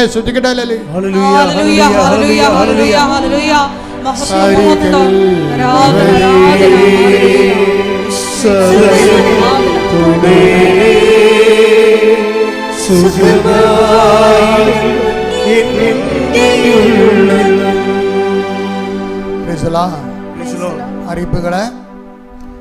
ബഹുമാനപ്പെട്ട 2 സിസ്റ്റേഴ്സ് ഇവിടുന്ന് ഇപ്പോൾ സർവീസ് പൂർത്തിയാക്കി പോവുകയാണ്. നിങ്ങളെ 2 സിസ്റ്റേഴ്സിന് കൃപാസനത്തിൽ ചേർന്ന് പ്രവർത്തിക്കാൻ മുറികൾ ഫ്രീ ആയിട്ടുണ്ട്. അപ്പോൾ ദയവായിട്ട് ഏതെങ്കിലും സിസ്റ്റർമാർ കൃപാസനത്തിൽ ശുശ്രൂഷ ചെയ്യണമെന്നുണ്ടെങ്കിൽ അവർക്ക് വലിയ മദറിൻ്റെ അനുവാദത്തോടുകൂടി, രേഖാമൂല അനുവാദത്തോടുകൂടി അപേക്ഷ വെക്കാവുന്നതാണ്. നിങ്ങളുടെ ബന്ധുക്കൾ ആരെങ്കിലും സിസ്റ്റേഴ്സ് ഉണ്ടെങ്കിൽ അവർക്ക് നിങ്ങളോട് ഇങ്ങനെ കൃപാസനത്തിൽ താമസിച്ച് ജോലി ചെയ്യണം, 1 കൊല്ലം ജോലി ചെയ്യണം എന്ന് നിങ്ങളോട് പറഞ്ഞിട്ടുണ്ടെങ്കിൽ നിങ്ങൾക്ക് അവരെ കോൺടാക്റ്റ് ചെയ്യാവുന്നതാണ്. ഈ ആഴ്ചയാണ് അനൗൺസ് ചെയ്യുന്നത്. അപ്പോൾ അതുകൊണ്ട് നിങ്ങൾക്ക് തീർച്ചയായിട്ടും എത്രയും വേഗം ഈ ആഴ്ചക്കുള്ളിൽ 2 സിസ്റ്റേഴ്സിന് ഒഴിവുണ്ട് ശുശ്രൂഷ ചെയ്യാൻ വേണ്ടിയുള്ള. വേറൊരു അറിയിപ്പുള്ളത്, ഇവിടുത്തെ എഡിറ്റർ അദ്ദേഹം വേറൊരു ജോലി കിട്ടി പോവുകയാണ്. അതുകൊണ്ട് സ്റ്റുഡിയോയിൽ എഡിറ്റ് ചെയ്യുന്ന എഡിറ്ററെ ആവശ്യമുണ്ട്. നിങ്ങൾക്ക് കൃപാസനത്തിൻ്റെ ഓഫീസുമായിട്ട് ബന്ധപ്പെടാവുന്നതാണ്. ജോമോൾ സിസ്റ്ററിനെ ബന്ധപ്പെടാനും മതി, അല്ലെങ്കിൽ സണ്ണി ബ്രദറിനെ ജനറൽ മാനേജറിനെ ബന്ധപ്പെടണം. 1-ാം തീയതി ലൈവായിട്ട് മാതാവിൻ്റെ വണക്കമാസം ആരംഭിക്കും. മാതാവിൻ്റെ വണക്കമാസം നേർച്ചയായിട്ട് ഏറ്റെടുത്ത് നടത്താവുന്നതാണ്. അത് നിങ്ങളുടെ നിയോഗങ്ങൾ വെക്കാവുന്നതാണ്. നിയോഗങ്ങൾ സമർപ്പിച്ചിവിടെ എല്ലാ ദിവസവും മെയ് 1 തൊട്ട് 31 വരെ ദൈവജന പ്രഘോഷണത്തോടും വണക്കമാസത്തോടും സംഗീതാത്മകമായ വണക്കമാസ ആചരണങ്ങൾ മതാവിശുദ്ധിക്കായി നടത്തുന്നു. അനുഗ്രഹത്തിൻ്റെ കാലഘട്ടത്തിൽ അനുഗ്രഹം പ്രാപിക്കാൻ ഈ ചാനൽ ഉപയോഗിക്കാവുന്നതാണ്.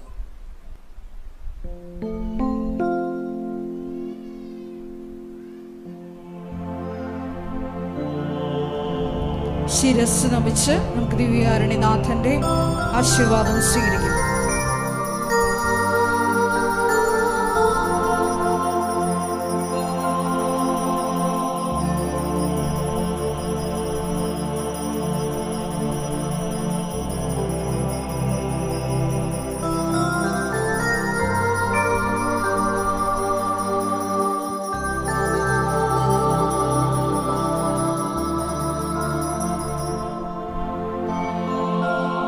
പരിശുദ്ധ പരമമാ